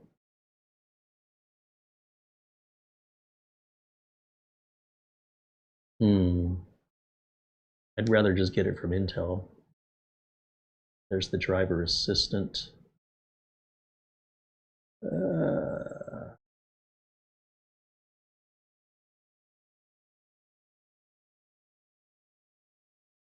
Intel chipset. Go to download, and you find downloads. Graphics. I don't know where the SMIO driver is in here. Chipsets. Okay, well, anytime I run into this sort of where the answer is not obvious, I can just click on this device, go to details, look at the hardware IDs. Right click on this first one to copy it, and then just come up, open another tab, and just Control V to paste that in. See what it says it might be. Intel Management Engine Driver. Okay, so let's do the Intel Management Engine Driver. So Intel ME drivers.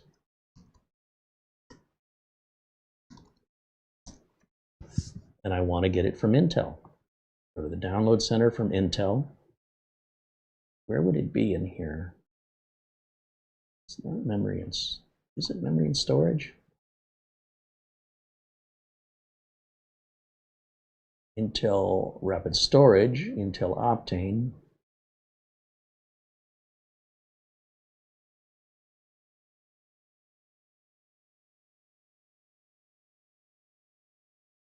Should be pretty obvious. It should be labeled as the Intel ME driver. Now, as you can see, the ASUS website pops up here. Now, anybody who's using the Intel chip will use the same Intel drivers. So if there's a reputable manufacturer, like let's say ASRock, for example, and it doesn't matter which Intel chip you have, if it's an N100 or a Core Ultra or an i7 or an i5 or an i9, none of that really matters. They will all use that same Intel driver. The question is, do you trust where you're getting the driver from? So if I just go up here again, Intel ME driver download, Intel Management Engine drivers. Well, see that when I typed the search in, it brought up exactly what I wanted from Intel, so I don't have to hodgepodge it. And we're going to download that real quick. And if I close this and scroll down, you'll see how many different Intel chips that this qualifies for. If for some reason you have an older than 7th gen Intel chip, that means you're about 10 years old.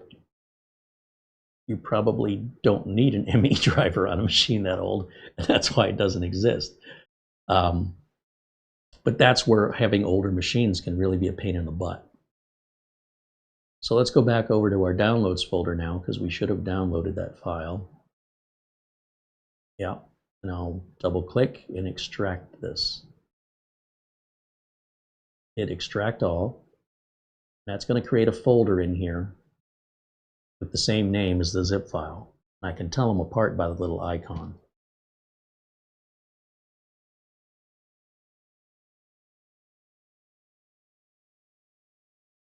All right, so far what we've added is the Intel chipset driver, and we're about to add the ME driver. Is there an installer for this? Drivers. Yikes. Don't see an installer. It's not in Legacy. Whoops. Maybe Control Z to reverse what I just did there. Main, setup ME, setup management engine. That sounds about right. I have file extension viewing not enabled by default.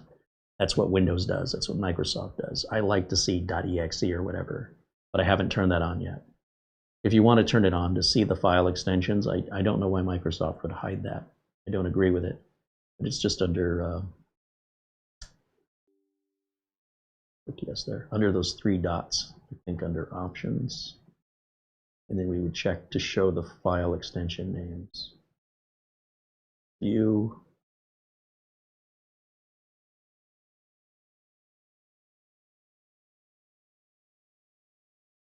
Hide extensions for known file types. Now I should see a .exe after that. Okay, let's close all this out so I can see what's going on back here. Let's close this too. Oh, let's see. This can prevent a driver from installing, so we want to just close out of any sub-windows there and accept the license agreement. That we understand, we are confident that the source we've acquired this file from is not going to have viruses on it, or it won't be for incompatible hardware, that this is precisely what we need. And it says we've successfully installed these 2 things. Okay. Now, in theory, when I go back to the device manager, I should not have 3 unidentified items anymore. And I still do, which is interesting, because if that's the management engine, I wonder if I have to reboot automatically. If I want to search for updated drivers manually, just out of curiosity, and again, a reboot should be what I do first, but I'm going to click on driver, update driver, browse my computer, and then browse to that folder I just downloaded it right here, this one, and let it search in there just to see if there's anything in there. And yeah, it says there's nothing in there. So that's fine. We're going to close this and let's reboot and see if it changes its mind or if those 3 items are in there. It's still something we install. Regardless if you're seeing a change in a device manager, don't assume you didn't need it. If the installation fails, then you've got a wrong driver. Now, some of you may say, well, you know, I use this third-party driver program and it always works for me. That's fine for you. I don't want something else to do my thinking that I have to trust, and especially when I'm getting it for free, that, you know, I don't really know the price I'm paying, and I'm putting something on a customer's computer that could be spying on the customer without the customer's knowledge, heck, without my knowledge. And it's all too much risk I want to take as a business owner. So I'm just telling you why I don't use one. Let's go back to Device Manager, see if anything's changed. No. That's fascinating to me, because when we did the driver or the details of the hardware ID, it did come up. Let's grab this next one. Let's copy it. They should all come up as in. Let me just verify. Should all be the same. Intel Management Engine Driver. Okay. Or it could be a simple communications driver. Well, usually it'll say as much. SM bus controller. So the SMIO, that's what I was referring to. That'll often bite you on the butt. So here's one way you can cheat. So when I am looking for a driver that the manufacturer, let's say, doesn't have the drivers available yet, or in this case, the manufacturer doesn't even have a website, then we can find another N100 mini PC from a reputable manufacturer. So let's take, for example, Minisforum. And I know Minisforum has real drivers for their N100 mini PCs. So this is an N100, and likely everything about them is the same, other than, let's say, the BIOS, the case design, and who supports it, who warranties it. So if I just type in Minisforum N100 drivers and go to Minisforum support, then I can use Minisforum support for other manufacturers. I don't really think they want you to, but there's no pre-qualifier that says you can't do that. And this site isn't working for me, so let me go back and find another one. And I don't want to download from like whatever this website is. I want to get it from Minisforum. And typically, we can look under, usually somewhere on the page, there's support.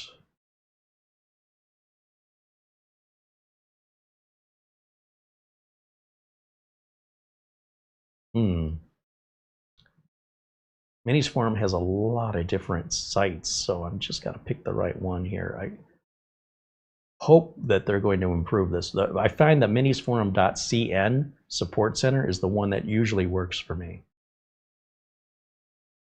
We go to drivers and downloads now. Apparently not.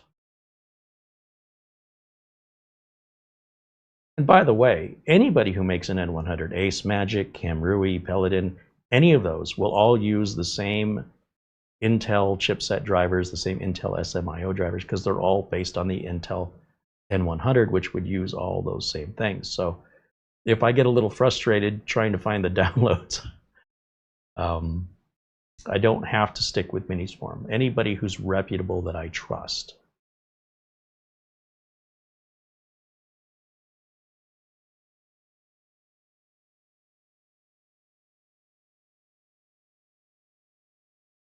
And I don't know where I should bookmark this page, because I will frequently go through this process of finding the one that has the support.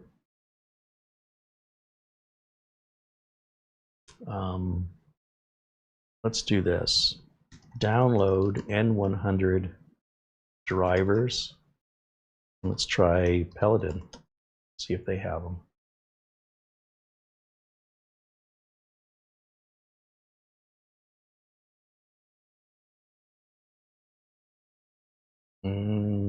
Service download. Oh.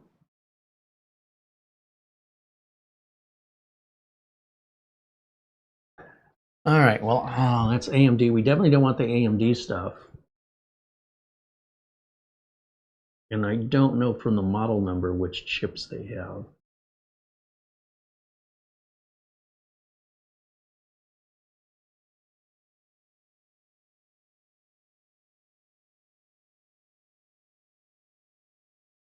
So, unfortunately, I'd have to look up each model to figure out which one's the N100. I know it's not AMD though. So this says drivers Intel version. This is likely what we need right here, I'll bet you. If we get the wrong drivers, they won't install, they'll fail. They won't cause any problem. But when a third-party driver utility installs the wrong drivers, that can cause blue screens and instabilities. That can be a real nightmare to figure out.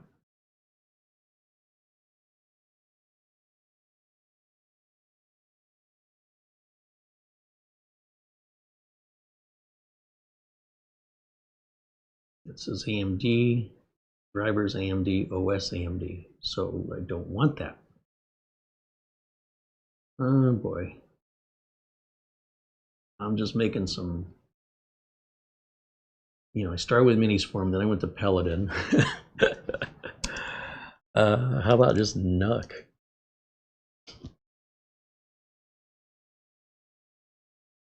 Could we use the Intel driver automated driver assistant? We can, but it often doesn't offer like the ME driver. It'll offer like the Wi-Fi if it's Intel Wi-Fi.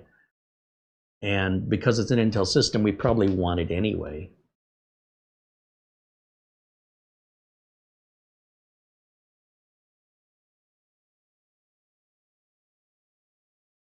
Now, these are all going to be old. So what I want to do is maybe just download the Intel driver assistant and just see where it takes us. I have a feeling two of the devices are, one's going to be Wi-Fi, one's going to be Bluetooth, and I think the other one is still the management engine. So let's go ahead and do it this way. Like I said, I would want this anyway just to get the latest video driver updates, which are often not made available on Windows Update as quickly as Intel makes them available, and that can make a big difference in performance and reliability. Video card drivers are often a point of system lockups and blue screens. And those updates are what's going to, remedy that. Once manufacturer, if it's AMD, if it's NVIDIA, if it's Intel, they all can suffer these kind of unexpected consequences depending on the configuration of the system and how you're using it. So having the latest video driver is always recommended. All right, so we're going to put the Intel driver assistant on, and let's see what it says. Probably best to start with the easy things first.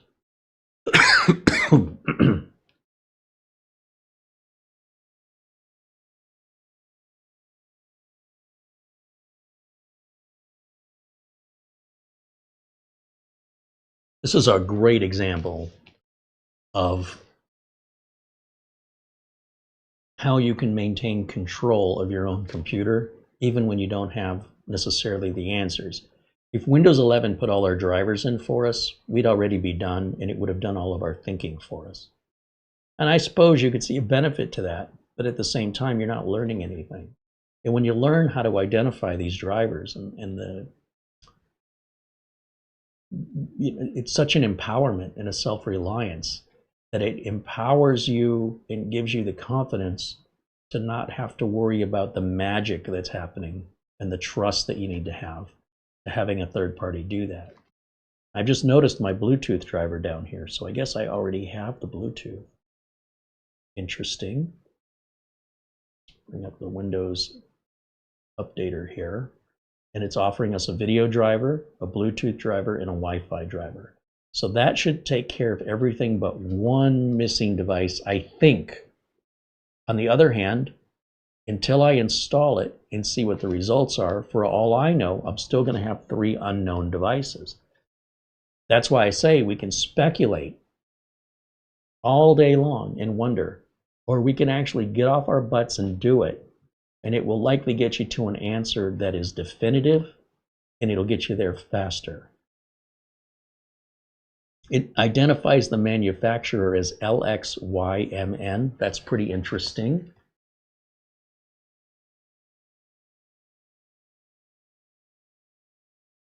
And although we know this is an M.2 drive, we still don't know if that's NVMe or SATA. I'm guessing it's SATA. The network card is a Realtek. The Wi-Fi, however, is Intel, obviously, because we're getting Intel drivers there. So let's put those in and see what happens. This is not a third-party driver installer. This is coming directly from Intel. We know it's genuine. We know it's the latest. It's not outdated and old. That's the other thing third-party driver support does, is they'll give you old, outdated drivers. That's pretty common.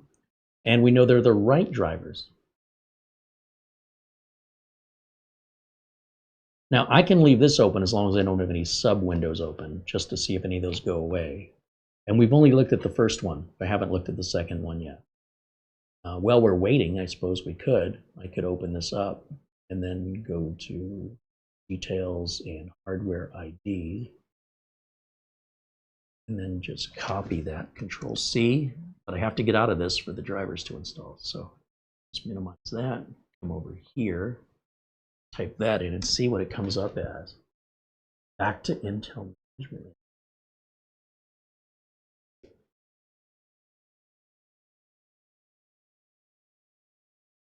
One of the unknown devices I got stuck on last time was the HID driver. The HID is like a keyboard or a mouse or a touchpad or a tablet. It's a human interface device. It's a way for the human to interface with the computer. It could be a microphone.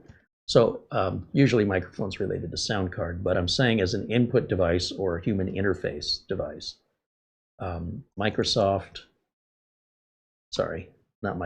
Intel HID driver or event filter, I think is what they call it. That was the one that hung me up last time. And you'll notice that did not pop up on our Intel driver assistant. It doesn't even look for it. So let's begin our driver installer just to get the latest version. We did get one from Microsoft Update. However, that may not be the latest one. So I usually agree to that and decline that and then hit start. And this will take a minute. It's a big driver. Now you'll see there's an HID event filter from Dell. And I see one from Intel for the NUC. And since Intel doesn't make the NUC anymore, well, it said it's from last year. Let's see. We'll just grab this one. Accept the terms. And while we're installing the video driver, let's open this up and take a look at what's in here. There's only 3 files in here. I want you to notice there's no executable file. There's no setup. So you have to know what to do with these. So I'm going to extract these. And then I'm going to, in the device manager here, I'm going to hit this button here to search for drivers. Oops. Update device drivers. Browse my computer, and I just want it to go to the main download directory right here and let it look through all the folders for me. And look, it found stuff. It found the Intel HID event driver. And now we have 2 devices left. So we know we need that Intel HID event driver. We knew that from last time. Oh, and I'm going to click OK on this to close it. Let me close that. And then let's close this. Let's close this. Let's go back here to see what's going on. Okay, good, good, good. Screen goes blank. That means the new driver's going in. It just went into 4K. Lucky me. Hopefully it'll come back at my setting of 1920 by 1080, but let's give it a second. There it is. And that's a normal part of video driver installation, nothing to freak out about. And after we do these last 2, right, we've got the Bluetooth and the Wi-Fi driver, we'll reboot and see if we still have anything left. If we're done, the device manager's clean, and we know for future installs on this machine what drivers we need from this point forward. If the manufacturer's not going to provide it, as long as we take good notes, or even if we want to back up the drivers off of this for future reference, then we never have to do this again. Even if somebody gave you this computer and they already did all this work, you can back up the drivers onto a flash drive using a Windows command and no software. And then if you ever need to reinstall, you just already use those same drivers. You don't have to go looking like I am. This is a worst case scenario, which you can see is not that big of a deal. I enjoy the challenge of it. What I don't like is when a customer's breathing down the back of my neck going, is it done yet? Is it done yet? Let me jump back over to the chat room and see what you guys have been saying. I've had my full attention here on this for the last 45 minutes or an hour or so, so I've been missing out whatever conversation's been happening.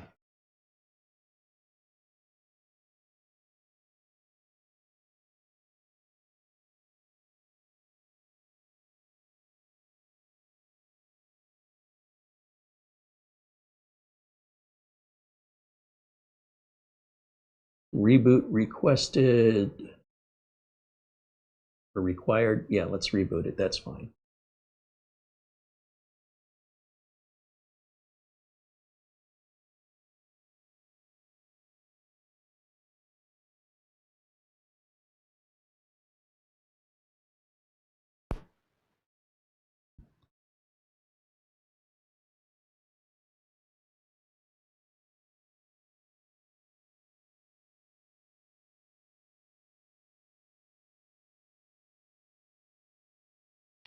I'm just going back through.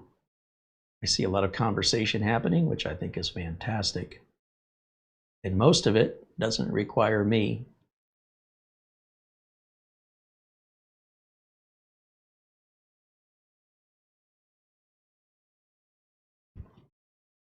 All right, let's go to full screen again so I can see this whole thing. Let's go to the Intel, probably hiding back here. There it is, driver assistant. And now it should tell us we're missing. Why is this not loading? There it goes. Yeah, those are the last two here, so let's install those. Even if we already have them, Intel's saying these are newer than what we have. So I'm just not sure if we're missing them or if we're updating what we already have. Either way, I want them. So we're just going to go ahead and do that install. It's saying we had a previous version installed, so this may not be the device manager items. But again, we're going to do the easy stuff first here. It really threw me that first time we did this that the HID event driver was missing. I just found that surprising because I can't recall another PC where that just didn't automatically come in with Windows. But there's something about Soayan's computers where that has been consistent now on 2 of them. So as we learn that and we teach it to you, you won't have to be doing the same research. You already have the answer now, and you know exactly what to look for. So at least that's one of the 3. Let's find out what the other 2 are.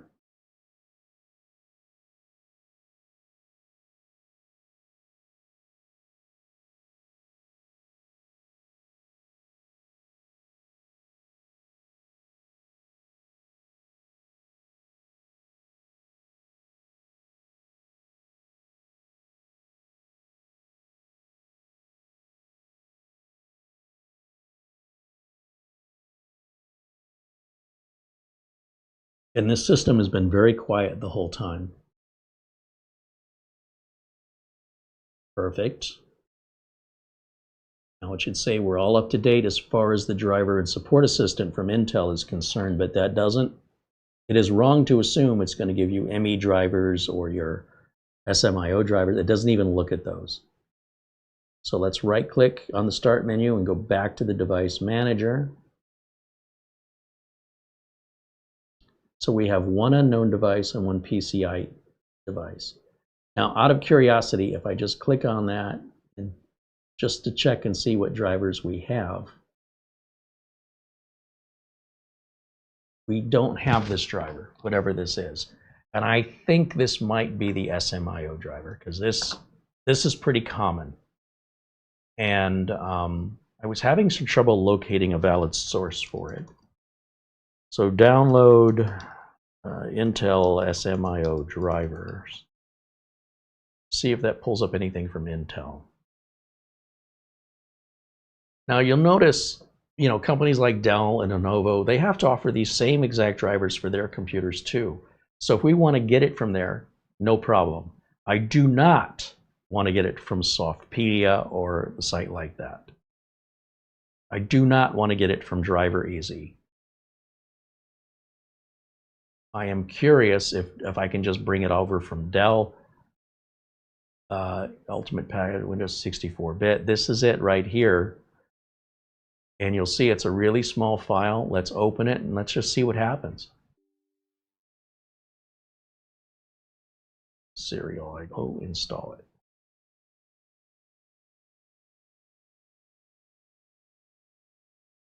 I didn't see anything happen. Did it close? Is it still running? Let's extract it. The downloads. Extracted successfully. The reason why I'm extracting it is if Dell is checking first to see if we own a Dell before they let us install their driver, that's kind of a nasty thing. Or I just wasn't being patient because now it says it looks like it installed. This update installer operation is successful. So it was installing that whole time. Now if I go back to the device manager, did it make any difference? No, it didn't.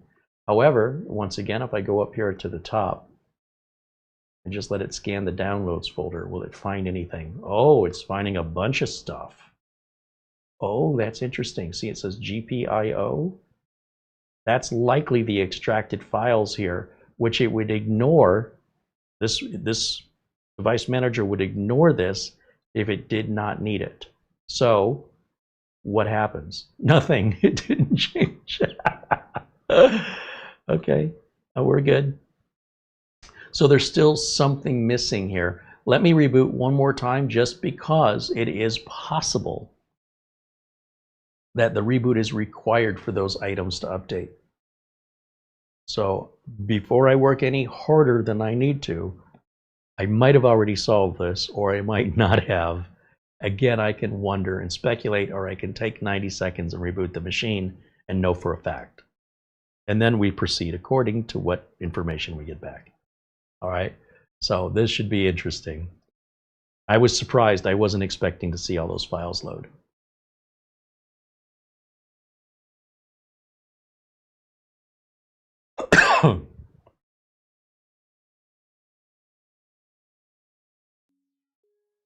Right-click the device manager. No. Okay, well that's fine. At least I know for a fact. I don't have to assume. So this PCIe device, we don't know what this is, but it has something to do with the Windows ME. That much we know. This other one, or the Intel ME, I keep calling it Windows. Let's go back to driver details. Look under the hardware ID here. And then I'll right-click and choose copy, and then we'll come down here. Whoops, I didn't mean to hit that one. I want to go to Microsoft Edge. And just a Google search is usually all you need. There are site-specific PCIe lookup information, but a Google search is usually enough. So it keeps bringing us back to management engine drivers over and over and over again, which I find fascinating. If I dig down a little bit, it says Serial IO GPIO host controller, but I don't know who this is, so I'm not trusting it. This is for Windows 10.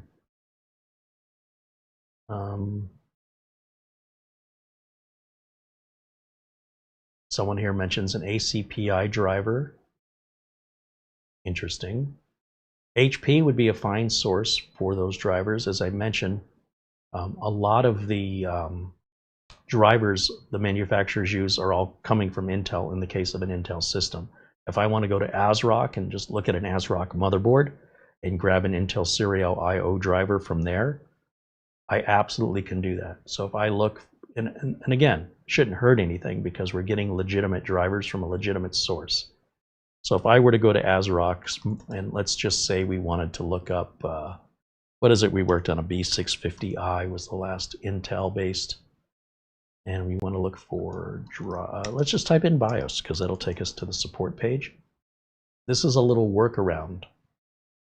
So if I go to, it's going to be support. Oh, this right here. So we want to look for Intel, right? So B650 would be Intel, 670 would be AMD. Let's just click on download on the live mixer. Shouldn't matter. We got sound driver. Oh, this is AMD. Never mind. Got it wrong. Why am I pulling up? So I want to look for different support page here. Again, I don't want to go to Softpedia. I don't want to download any software from there. I've got a weird support site up I've never seen before. I've never seen ASRock list everything this way. But everything that's a B650 apparently is AMD. So 660, I guess. Oh, I know why. That last build is an AMD build. That's why I'm so confused. Friday was an AMD build, not an Intel build. So if I just change our search, that's just human errors, what that is. Let's do 660. That should be a thing, right? Let's try that instead. And then we'll do the support right over here. And now we should see the Intel drivers. How about that? All right. Okay. So we've already done the INF driver. There's the management engine driver. Let's just grab it. I also want the SMIO driver. We might need the rapid storage technology driver. I'm not sure. And I don't see an SMIO unless it's part of the INF driver, which we should not need. I will grab it because it's a small download. None of the ASRock apps are going to work. I mean, this Restart to UEFI is a free little app you could put on any computer if you want a quick shortcut to your BIOS on your desktop. You can put this, should work on any computer with a UEFI motherboard. The VGA driver is Intel, the rapid storage is Intel, the management engine is Intel, the Bluetooth is Intel, so maybe it's one of these. But at least it's free, it's legitimate, and it won't cause any harm if it's the wrong driver.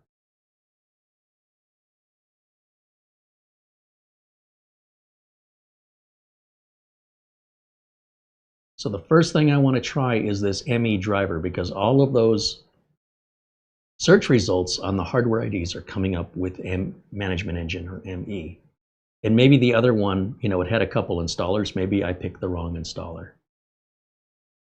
This one only has one installer, so I can't screw it up. This computer currently contains a driver newer than this. Oh, well, I guess we don't need it. Well, let's do it anyway. See what happens. Now, assuming that we don't need that because we already did install it, we'll just install it again. And while that's installing, move on to the next one. Back to downloads.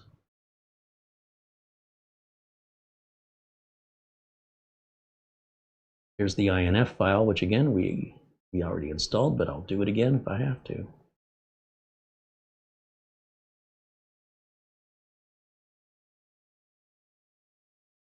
INF. Oh, let's finish this one first. Finish. Check the device manager. I don't think that did anything. Nope, didn't do anything. Let's do the INF, which we already did, so I don't think this is going to do anything either, but I just double checking.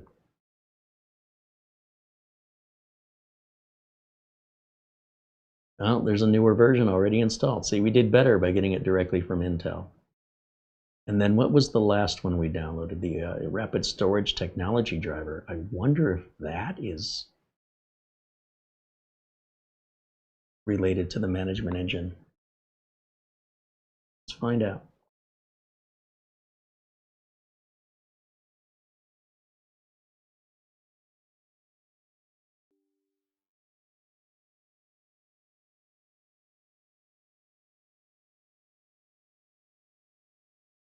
In the meantime, I don't see the SMIO driver here, so that exhausts that idea. And it wants us to restart the computer. So let's restart, and then we'll check the device manager again.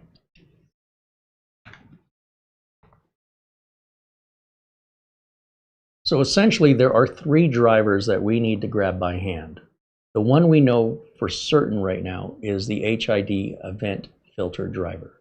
So we know that, and we'll include it in the video notes. So if anybody wanted to follow along, you don't have to research or redo all the work. But if you are working with something different in your throne, I want to empower you and encourage you that if you put the effort in to find it, it's really super easy. Now, there's probably some of you going, if you just would install the third-party driver software, Carey, you wouldn't have to go through this. But you're not learning anything. If you're letting that do all the work for you, and if it does it right, and it's doing it for free, and you are trusting in it, what you're doing is you're avoiding learning how to do it yourself. I don't know that you're being smarter by refusing to learn. So you do you, and I'm not telling you not to do that. I'm saying I won't do that because I want to know.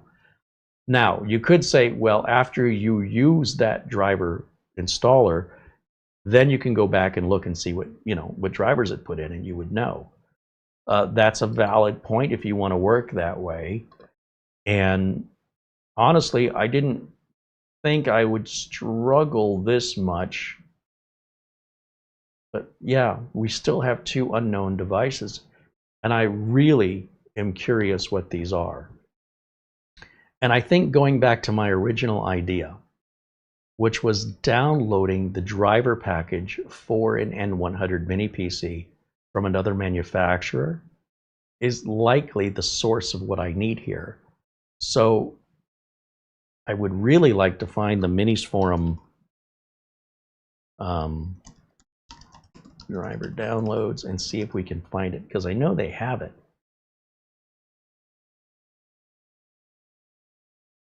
And I don't know why this link isn't working. It's so frustrating to me that it just opens and closes something here.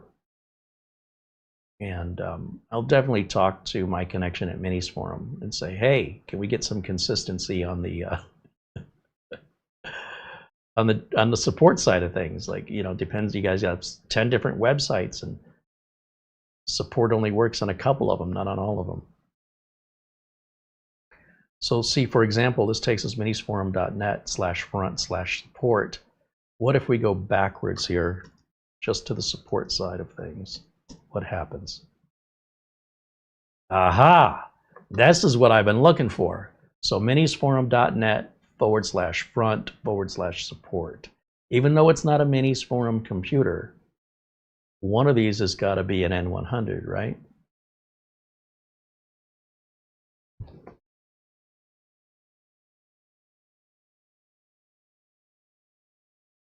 Maybe the UN100 driver package. It's an RAR file. Let's grab it. Taking a guess here, based on that model number, I'm guessing it's an N100. And you'll see it covers a couple different models all the way to the UN305. But unless it's an AMD system, which it could be, I'm not sure when the model numbers don't necessarily have anything in relation to the CPUs. So I'm guessing that it will. So what I want to do now is I'll open up my downloads folder, and Windows natively opens RAR files now. You no longer need to download 7-zip. I right-click on it and just choose to extract it, no differently than a zip file. And it's going to put all those drivers into a folder. Now, I don't need to go through those drivers one by one. Once I've got them on the system, I can ask the device manager, is there anything in there that you need? So if I right-click on the Start menu, go back to the device manager, there's a couple ways we can do this. Now, if I want to know what this unknown device is, And if I did, in fact, just download all the drivers from a similar machine, I can click Update Drivers, browse my computer, and then point to the entire downloads directory and see if it finds anything in there. It found it. It is the serial I/O GPIO driver. So I've been looking for the SMIO driver. This is basically what I've been looking for. So we'll make a note. We need the Intel HID event driver, and we need the Intel serial I/O driver. Okay, those are the two we put in so far. Now that leaves us with just that one last one, this one right here. Let's do the same thing. Update the driver, browse my computer. We're looking in the downloads folder, which includes everything we've downloaded, and it found it. This is the Intel serial I/O. So in both cases, I wasn't wrong. I just wasn't able to find a good source for these files. So those were our three missing drivers: Intel serial I/O, Intel serial GPIO, and the Intel HID event driver. With that being done now, it's still a good idea that we ran the Intel driver installer to get the latest drivers and to verify everything is happy. And if we close everything out, close it all, when I right-click and click on Device Manager, we should see a happy house. And you'll see, if it's an N100 computer, it doesn't matter who makes it. If it's from Asus, if it's from Ace Magic, if it's from Paladin, if it's from GMK Tech, or Minisform, they all basically use the same drivers. So you can use a different company, but what I wouldn't trust is a third party. You understand the difference between a manufacturer and a third party? With that being done, now I'm curious. If I bring up my utilities flash drive, let me plug that in and let's take a look at the details of this installed M.2 drive. Because I'm not familiar with it, and I'm going to guess it's SATA, especially at this price. But instead of guessing, I prefer to get actual answers. So very quickly, if I go to my flash drive, oh, I just plugged in my Windows 11. I want to plug in my utilities. Hold on. Probably helps if I plug in the right flash drive. There we go. And let's bring over, you know me, I'm going to put VLC, I'm going to put VLC on here. Drag that over. I'm going to put on Uncle Carey's Windows 10 Optimizer on here.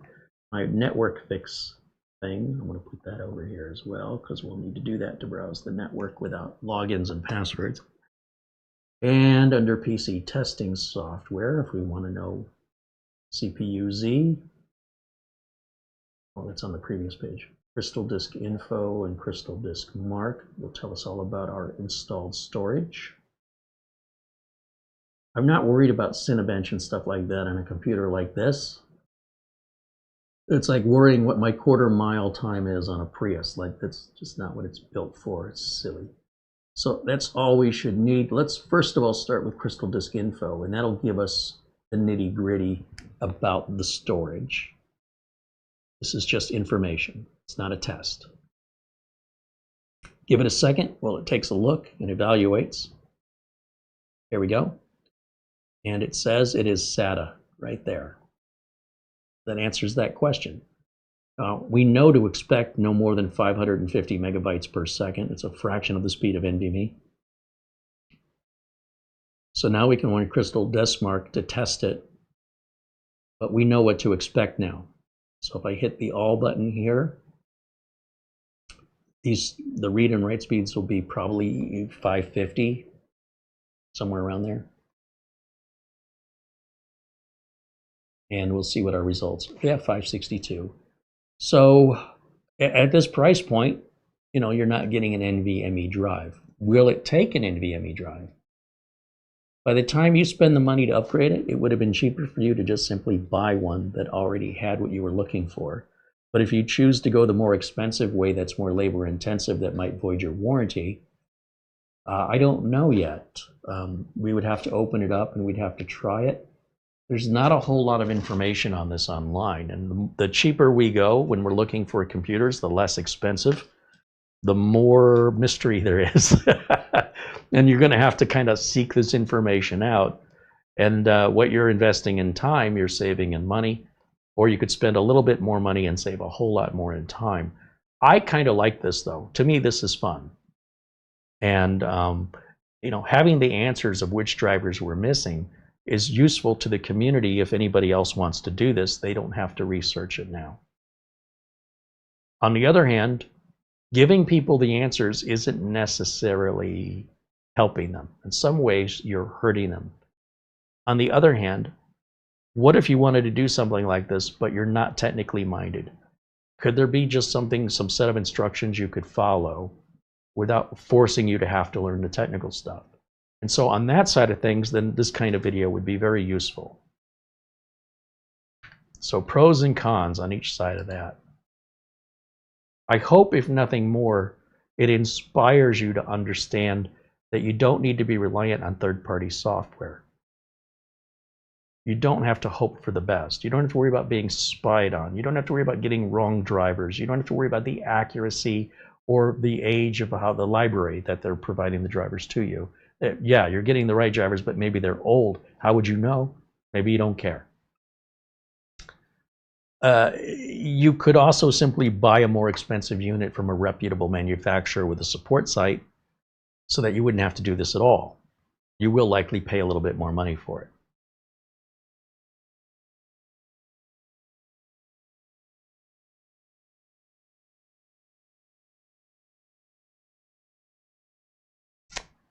What else do we have? Anything in the chat room for me?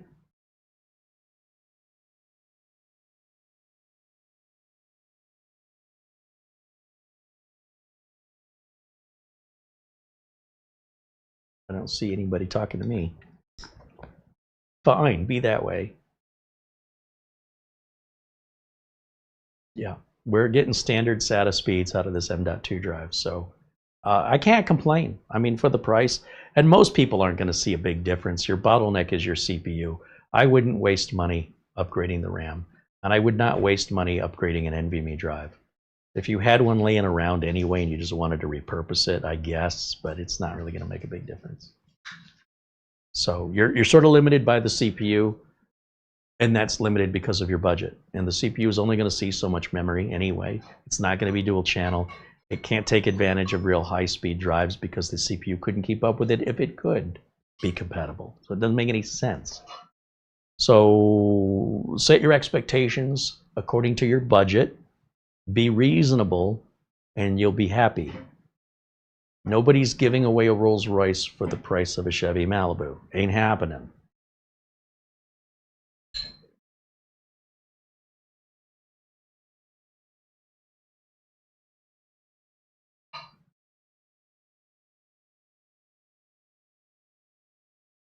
Mark Leibowitz says, I guess it had to happen sooner or later, but a client recently bought a failed mini PC, the B-Link SER Pro E, stone dead. Too old to just send back to Amazon, tested the adapter, checking the CMOS battery. Yeah, that's exactly what I would do.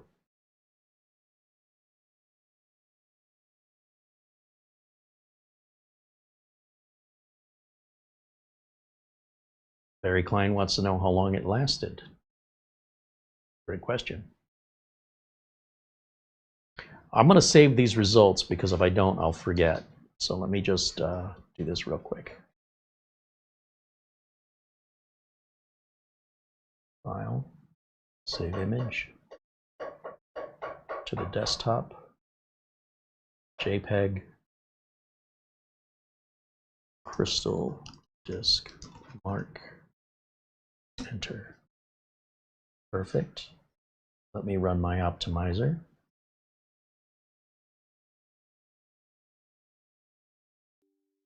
Supply. Here we go.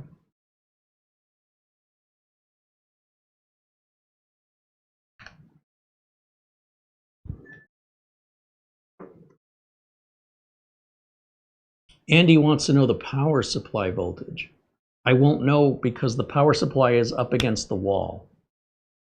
But when I turn this off and unplug it, I can look at the power supply for you. I just can't look at it right now. The information's on the inside of the plug, and the plug is up against the wall. Let's reboot.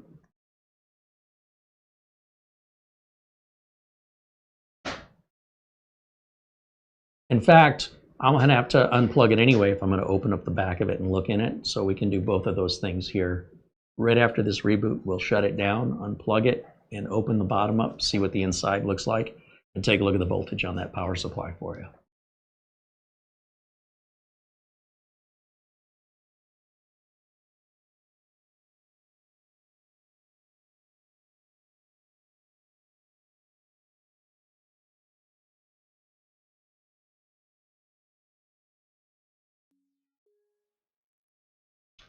Very good. Let's go ahead and shut it down.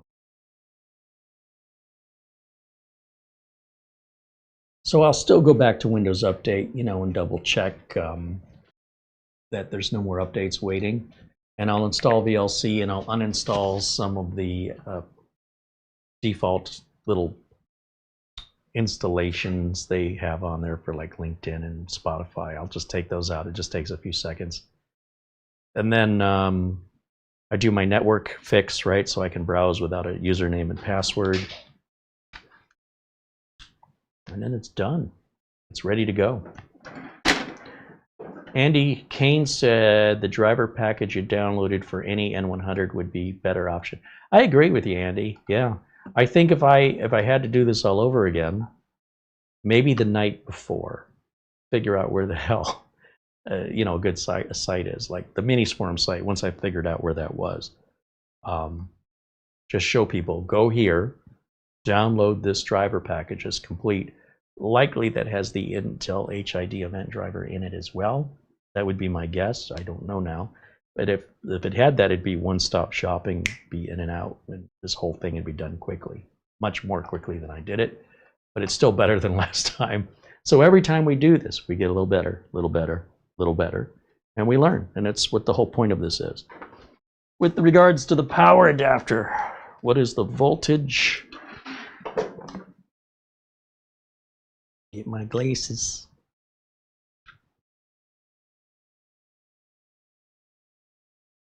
This is 12 volts, 3 amps.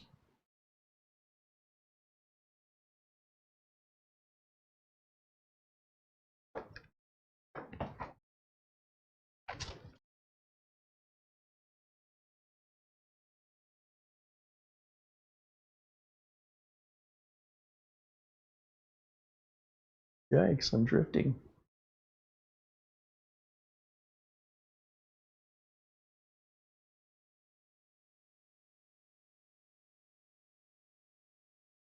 Okay.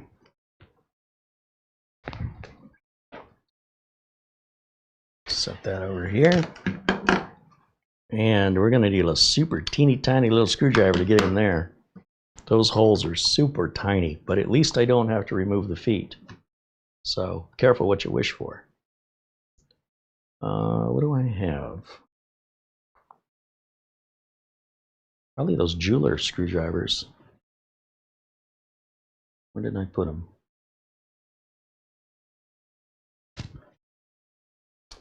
Must have, oh, here they are. I was going to say I must have moved some things around, but no, it was just I had something sitting on top of them. Will this work? We need Phillips. First try. Right on. You know what? Let's move this out of the way.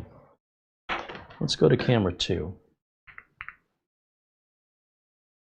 And let me try the biggest one of the small ones. Will that fit? Oh, that one fits too. That's just a little bit better. A little more leverage in it.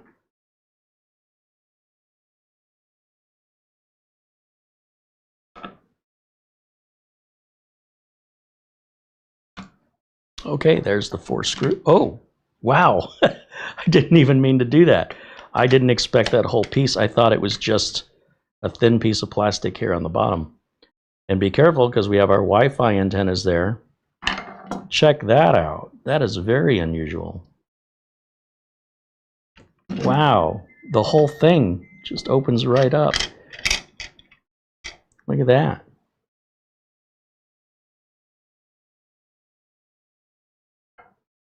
I mean, on the one hand, it's really cool, and on the other hand, I could see how they were able to make this very inexpensively. Let me go back over to camera 1 for a second, and I'll try and carefully bring this up. If those darn antennas weren't connected, I could probably hold this a lot easier, but let's get a nice close-up of this.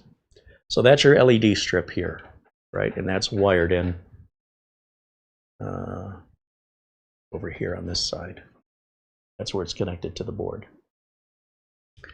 And then those are your Wi-Fi antennas, and they're kind of glued on there, and you can unsnap them from the Wi-Fi card on the other side. But here's what the other side looks like. You've got your one DDR4 module, and well, I'm starting to understand why the SSD is small and slow. It's just a 2242, meaning it's 22 millimeters wide, 42 millimeters long. This will not hold a standard 2280. And that Wi-Fi card looks like it's soldered on. It's not replaceable. See where the wires, the black and gray wires behind the USB port, they're going onto a soldered on chip. That's the Wi-Fi chip, so you cannot replace that either. But what a cool looking circuit board that is. I've never seen anything like that.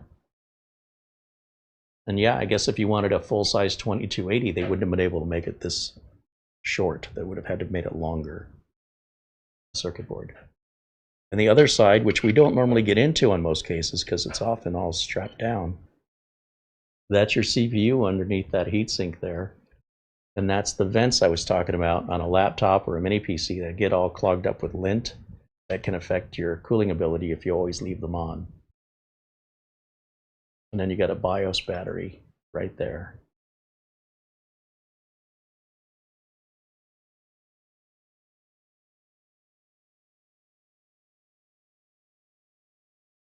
So there you go. I wasn't expecting that to just 4 screws and the whole thing comes apart. I kind of like it. I had no idea, so I wasn't prepared. I'm trying to remember how this went back together. Well, clearly, this is the top, and I was expecting this basically to be the shape and design of the bottom. So it was opposite of what I thought I was going to get. And I suppose putting this back together, I should put it back together backwards. So I know that the Ethernet port has to go out here. So if I turn this, first thing is get the orientation straight, then I can worry about this. This little plastic piece is just that. It's just a little plastic light tunnel, and the light's coming from the LEDs in this tube. So this tube will sit in the track in here, and then we'll align that to how it aligns into the case. So one thing at a time, we'll go to, where's my Ethernet port? It's right here. Okay, so that's going to go in just like this. That's easy. And this piece, I think, fits inside around, let's go back to camera 2. Right around the edge here, I believe it just kind of stays on like a gasket. And then this little clear tube runs in the track like that, all the way around and out the end. See what I'm doing? And then this piece will go down under there.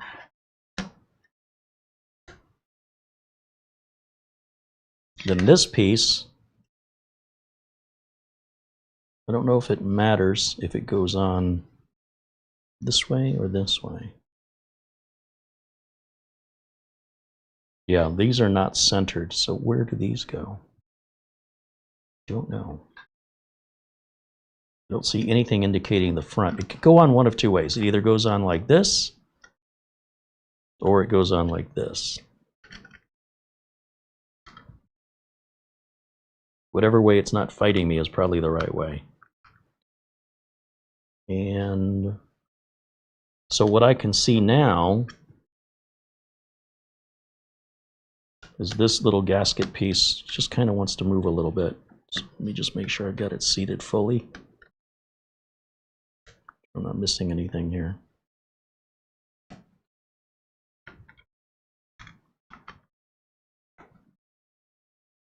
Yeah, that looks right to me.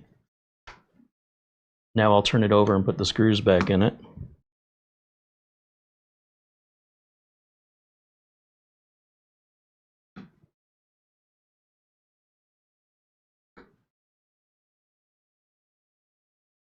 Or will I?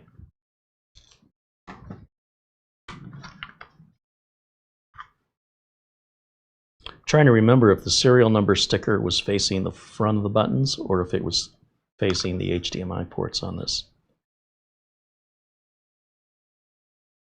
I'm guessing I've got it on correctly.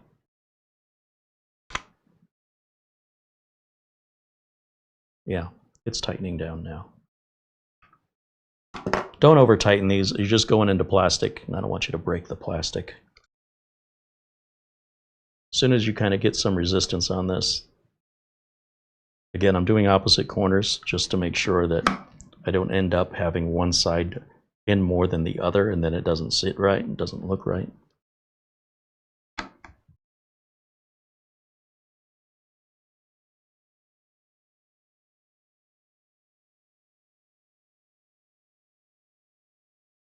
I think this is the last one.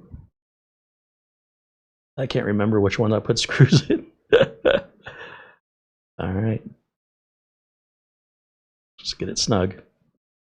Right there. Make sure these are all snug. Good, good. Ooh, that one was really loose. Perfect. Okay, let's plug it in, make sure I didn't break it. Grab my USB for my keyboard and mouse. We'll plug that back on. And then we'll grab the power adapter and plug that back in. Right like so. And then I'll grab my HDMI cable. I guess I'm done with the screwdrivers unless I need to take it back apart because I didn't put it back together right. Let's see, I need an HDMI cable. I'm always standing on it. Plug it into either one of the HDMI ports. And then we'll plug the power adapter back in the wall. And we'll turn it back on.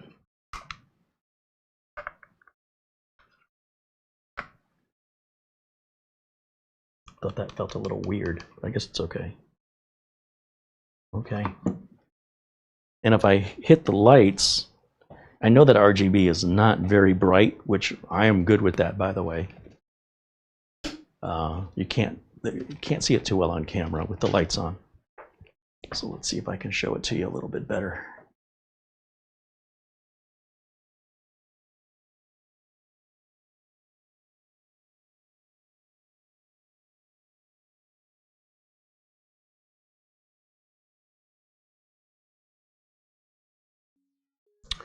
I wonder if there's a brightness setting in the BIOS. I remember there was a setting for setting the color pattern. And here you'll see it's purple. And it's changing. It's becoming red. And I do appreciate the subtlety of the RGB. Maybe if I hold it against a dark shirt, that'll help.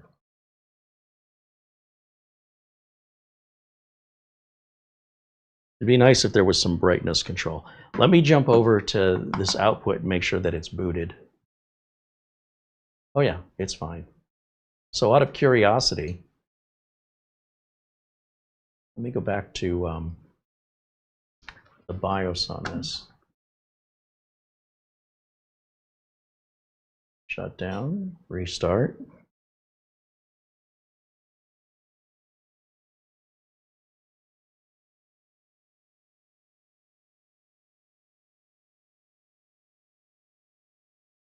Escape, escape, escape. Oh, I guess I missed the timing on that. Darn it.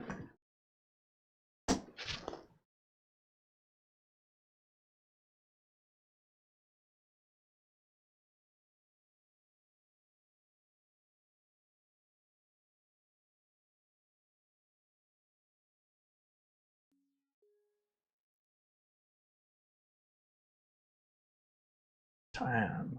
Second time's the charm? Or will it be the third time? Let's try again. I'm going to just start pressing escape right now, over and over and over again,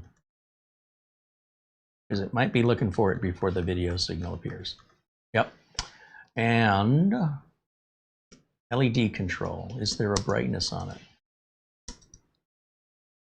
Don't see anything regarding brightness. White, yellow, and blue. Well, it must support NVMe if this is in the BIOS, right? I guess you just have to get a 2242 NVMe. It's not worth it. Secure boot on? I didn't even check.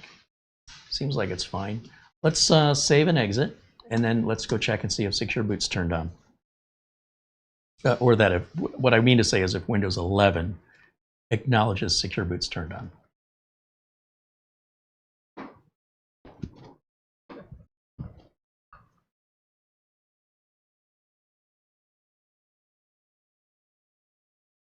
Oh yeah, the RGB is definitely changed color on me here. So we know that that BIOS setting is not a placebo.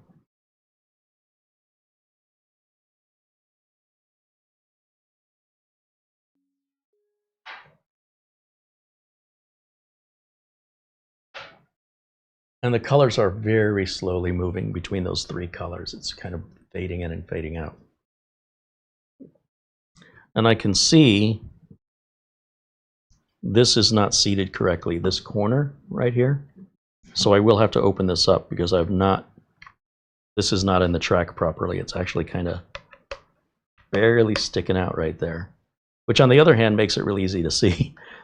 But yeah, you've got to be extra cautious when you put this back in that it's aligned correctly. So I'll adjust that because, you know, my OCD, I'm not gonna live with it like that. That's a 5-minute fix, if that. All right, let's get back over to desktop and check secure boot, and I think that'll probably wrap it up. Let's go back to screen over here. There it is. Okay, we'll just type MS info down here. That's it, under system information. It says secure boot state is off. This is not a big deal. The way that we turn secure boot state on to get Windows to recognize it is we restart and go back into the BIOS one more time, which I should be getting really good at that by now. Escape, escape, escape.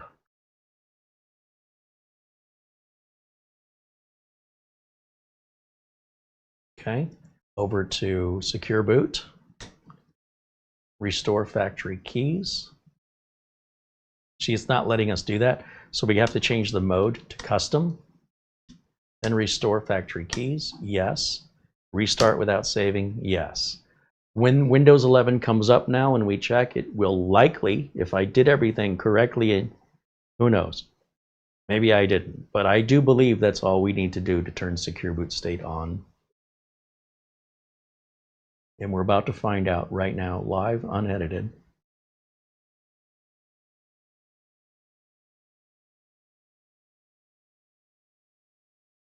Should get to our desktop here in a second.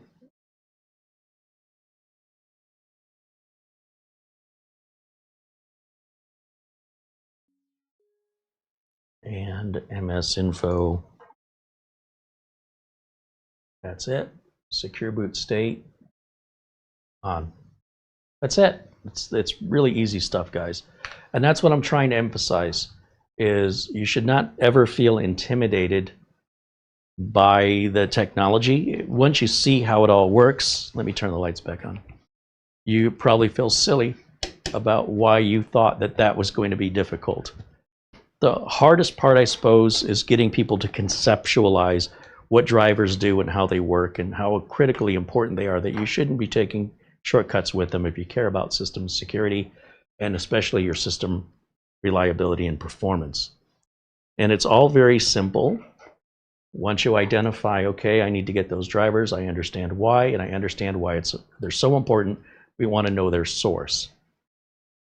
Same would be true for medications. If you're taking life-saving medication or you want to have a good quality of life, I don't know that you want to be buying from some foreign pharmacy to save a few dollars in the hopes that the medicine is as advertised and it meets the strength, you know, without the the government verifying those regulations, you're risking it.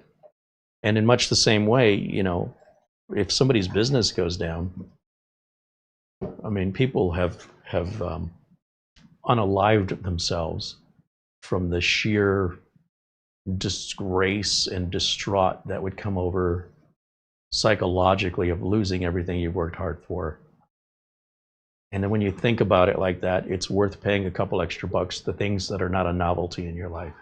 If they're tools you rely on, if it's something you count on that affects the quality of your life, you don't have to buy the most expensive thing. But if you were going to go out on a raft trip and they told you go buy a life preserver, I would not buy the cheapest life preserver at Walmart. You can, no one's stopping you. If the difference is $35 for the cheap one, $70 for the middle, well, let's say $70 for the expensive one, maybe $90. And then in the middle, there's a $50 one. Get the one in the middle, maybe splurge and just get that $90 one. I think you're worth it. That's just my opinion. I just don't think those, when the unexpected happens, and it will be unexpected, you will have a greater chance of survival. That life preserver will likely last longer, won't need to be replaced, even if you only intend on using it once. If you used it once, there's a good chance you're going to need it at some point again. Put it away, buy a good one. Or buy the cheap one every time you need one, throw it away when you're done, and you can buy 4 or 5 cheap ones, and you'll end up spending way more money than a nice one. That's just the way I see the world. I just think there's some things you shouldn't go cheap on. If this is a toy that you want to play with and you don't care if, you know, it's not going to cause you any distress if it's not working, or, you know, that's fine. But if you count on this to communicate with your family and your friends, to pay your bills online, do it right. Make sure you're getting the best performance out of it. Make sure you're not exposing yourself to hackers and etc. for being taken advantage of.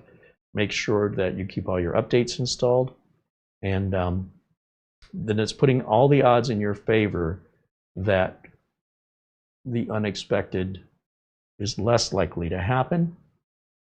And should it happen, you'll be in a better position to mitigate the damages. So take that for whatever it's worth. Thank you to all the members who've made it possible for me to just go out and buy this on Amazon. I think it's a hell of a deal. It's definitely not a rocket ship, but it's also Windows 11 compatible. For all those people that whine and complain about their Windows 10 computers not being able to, you know, because they're 10 years old and they won't work on Windows 11, what am I going to do? They can't come up with $120. Seriously? If that's the case, there are charities that they can apply for that will provide them a computer that's Windows 11 compatible if they qualify for disability or other charitable foundations. They're there to help you. If you're in the USA and you're in that situation where somehow you have the money to pay for an internet connection and somehow you have the money to pay for electricity and food and water, but you cannot come up with any money beyond that to replace a computer that is your life connection to the world, and now you're freaking out about the upcoming end of Windows 10, and you're in the United States and you are not qualifying for your local charity, we'd love to hear that story, because we will take care of you if we can, to send you something like this if you qualify for it. So we definitely don't want to be scammed by people who are just trying to get stuff for free. We want to find people who are genuinely in need. And if you're in the USA, if we can help you, we will. But we need to better understand if it's an actual money problem or if it's just asking people to do stuff for you for free. Because if you're fully capable of doing this yourself, I expect you to. If you're in a situation that you cannot provide for yourself, I'd like to better understand that, how you're being left alone without care and how you're able to pay the bills. Somebody must be doing it for you. And that would be my first go-to is, you know, if this to you is like food and water, it's not expensive comparison-wise to replace it. And it'll be good for the next few years. It's not like you have to do this every month. But again, in those dire situations, we will gladly send a unit to as somebody who's stuck in that position, we want to help you. But we want to see you do it yourself. We want to see you be self-reliant. We're assuming you watch these channels, the videos I make. So you want to be self-reliant. I can't imagine why anybody else would watch this content. But I do understand there are circumstances. And you'll have to reach out to us privately at our email address to explain that scenario. And again, if you qualify and we can help you here in the USA, we'd be glad to. And that's thanks to our members. Our members make that possible. And I want you to remember that, because without our members, this video would not exist. I've had some people say, I don't think it's fair you're only letting the members chat. I don't think it's fair you're watching a video for free. I've had people say, well, I've given money to you years ago. Okay, well, I've given money to a restaurant when I ate there years ago. Should I keep eating there for free? In other words, so I gave you money once, you should pay me back forever. So I have to understand that we live in a world which does have some entitled folks who don't seem to comprehend that they're still getting to watch the videos for free in return for nothing. And they still find a reason to complain, well, I should be able to chat. There wouldn't be anywhere to chat if there weren't the members. Why would it be fair to say, well, we'll make an exception for you? Then that defeats and insults everybody who's been, supporting us in making the videos possible. Because the next step without the members is no videos. Then you won't have anything to complain about at all, because there won't be content there. So I want some of the viewers who fall in that category, which is not our members clearly, but for the viewers watching this who aren't thinking it's fair, the fact that you're watching this video for free, you're welcome. Because we're not making money from the viewers anymore. We're only making money from the supporters, and that's what's paying for the content. I don't know how other viewers, some viewers think that there's no money involved in any of this, and they shouldn't have to pay any, or they paid once years ago, $5, and that should be loyalty for life as far as me paying them back. The ongoing expenses in this, I will talk endlessly about it, because I don't think people understand. This is a cheap video to make for $120, and I will do 7 videos this week. That's over $1,000. There's over 4 weeks in this month. That's going to be over $4,000 on top of the expenses. So where does that money come from? It's coming from our supporters. If that money didn't come from supporters, you wouldn't have this video. It's very simple. We don't know who Soayan is. They didn't send us this unit for free. We paid for everything from the cameras and the microphones to the keyboards and the desk to the electricity, all of this. The internet is a very expensive bill. So I do hope the free viewers appreciate that because of the members, they get to continue watching for free. And if you want to interact with me, that is a benefit of support. But that being said, I want to thank our friends over at SCD Keys, who offer us those Windows and Microsoft Office license keys that I use. And we are continuing to have that 30% off. We're seeing fewer and fewer people use it, which might be because of the economy. I don't know. But if we're reaching a point where the viewers aren't really using it, we're going to stop offering it. I just want you to know that too. It wouldn't make any sense for us to continue promoting something people aren't interested in. We'll move on. But what I'm trying to do by providing that is to give you a real source of legitimate license keys that are guaranteed and have support. They have 6 months of included support. And without that, you're guessing. If you're going to Google and you're just looking for cheap product keys, good luck. I can't do that in my business, and I wouldn't offer anything different to you as viewers, members or free viewers, regardless, that would question my integrity, that I play by different rules. No, it's always the same. So if you want to take advantage of that, please do. And if you don't, if we continue to see a decline in that, we won't offer it anymore. So these are the ongoing changes that we have to keep pivoting to. We're not just making videos for free and then having the bills paid by some, you know, I guess people don't think about it. The people that complain. Clearly the members understand. So thank you to all the members, again, for making it possible. And we had a lot of very generous contributions yesterday during our members only, and I can't thank you guys enough, because that has set us up for some more content that I'm very much looking forward to doing, that I didn't think we were going to be able to do this soon. And all that money that comes in goes right back into the channel. The more money that goes into the channel, the higher end and more frequently we can make content. The less money comes into the channel, then the opposite is true. It's real simple. So thank you all very much for hanging out. Thanks to Mara, of course, for joining us. Not for joining us, for doing all the thumbnails and video descriptions for us.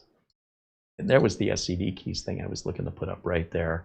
And that is the QR code if you want to scan it, or just look in our video description. I'll also put a link, I'll have Mara put a link to the Minis Forum download that we ended up using. And what else did I, so we already have the Amazon link for this. And then I don't know if the HID event filter is part of the Minis Forum package. So if it is, I'll find out. If it is part of the package, I won't include a link separately for the HID event filter. If it isn't, then I will include that link in the video notes as well. Dennis Hill says, thanks everybody, great show. Thank you, Dennis. Thank you, Andy and Mark Leibowitz, of course, Sean Skinner, John Paul Bacon, Barry Klein. Mark Leibowitz, thank you guys for hanging out. Our friend Buster, of course. And I don't think I missed anything today, did I?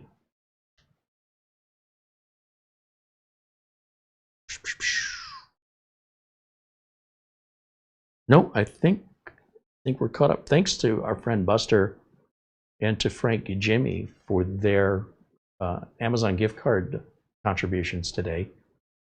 Very generous and very much appreciated. So on top of being members, they're also doing that. And that again goes back into the channel for more content for everybody to watch. Thank you so much. We will see you all again. Hopefully I'll be back tomorrow if things go as planned. I'll pick that server up at Studio A, bring it over here and figure out what the heck's going on. Like I said, it's just been sitting. I don't know why all of a sudden now it's freezing up. And we'll figure that out together. I hope you'll join me at 1 o'clock as usual tomorrow, Wednesday. Thursday, we're welcoming on a guest we've not had on before. His name is Matt, and he's from Matt's Computer Service YouTube channel. If you've not subscribed to him or seen his videos, he shows a lot of repairs and diagnostics, and I really enjoy his content. I think you will too. So you can check out his channel between now and then you'll know who he is when he comes on Thursday. Friday, we'll finish up our mini ITX build that we started from last Friday, and that's your week ahead. Thanks for watching. I'll see you all very, very soon. Until next time, bye for now.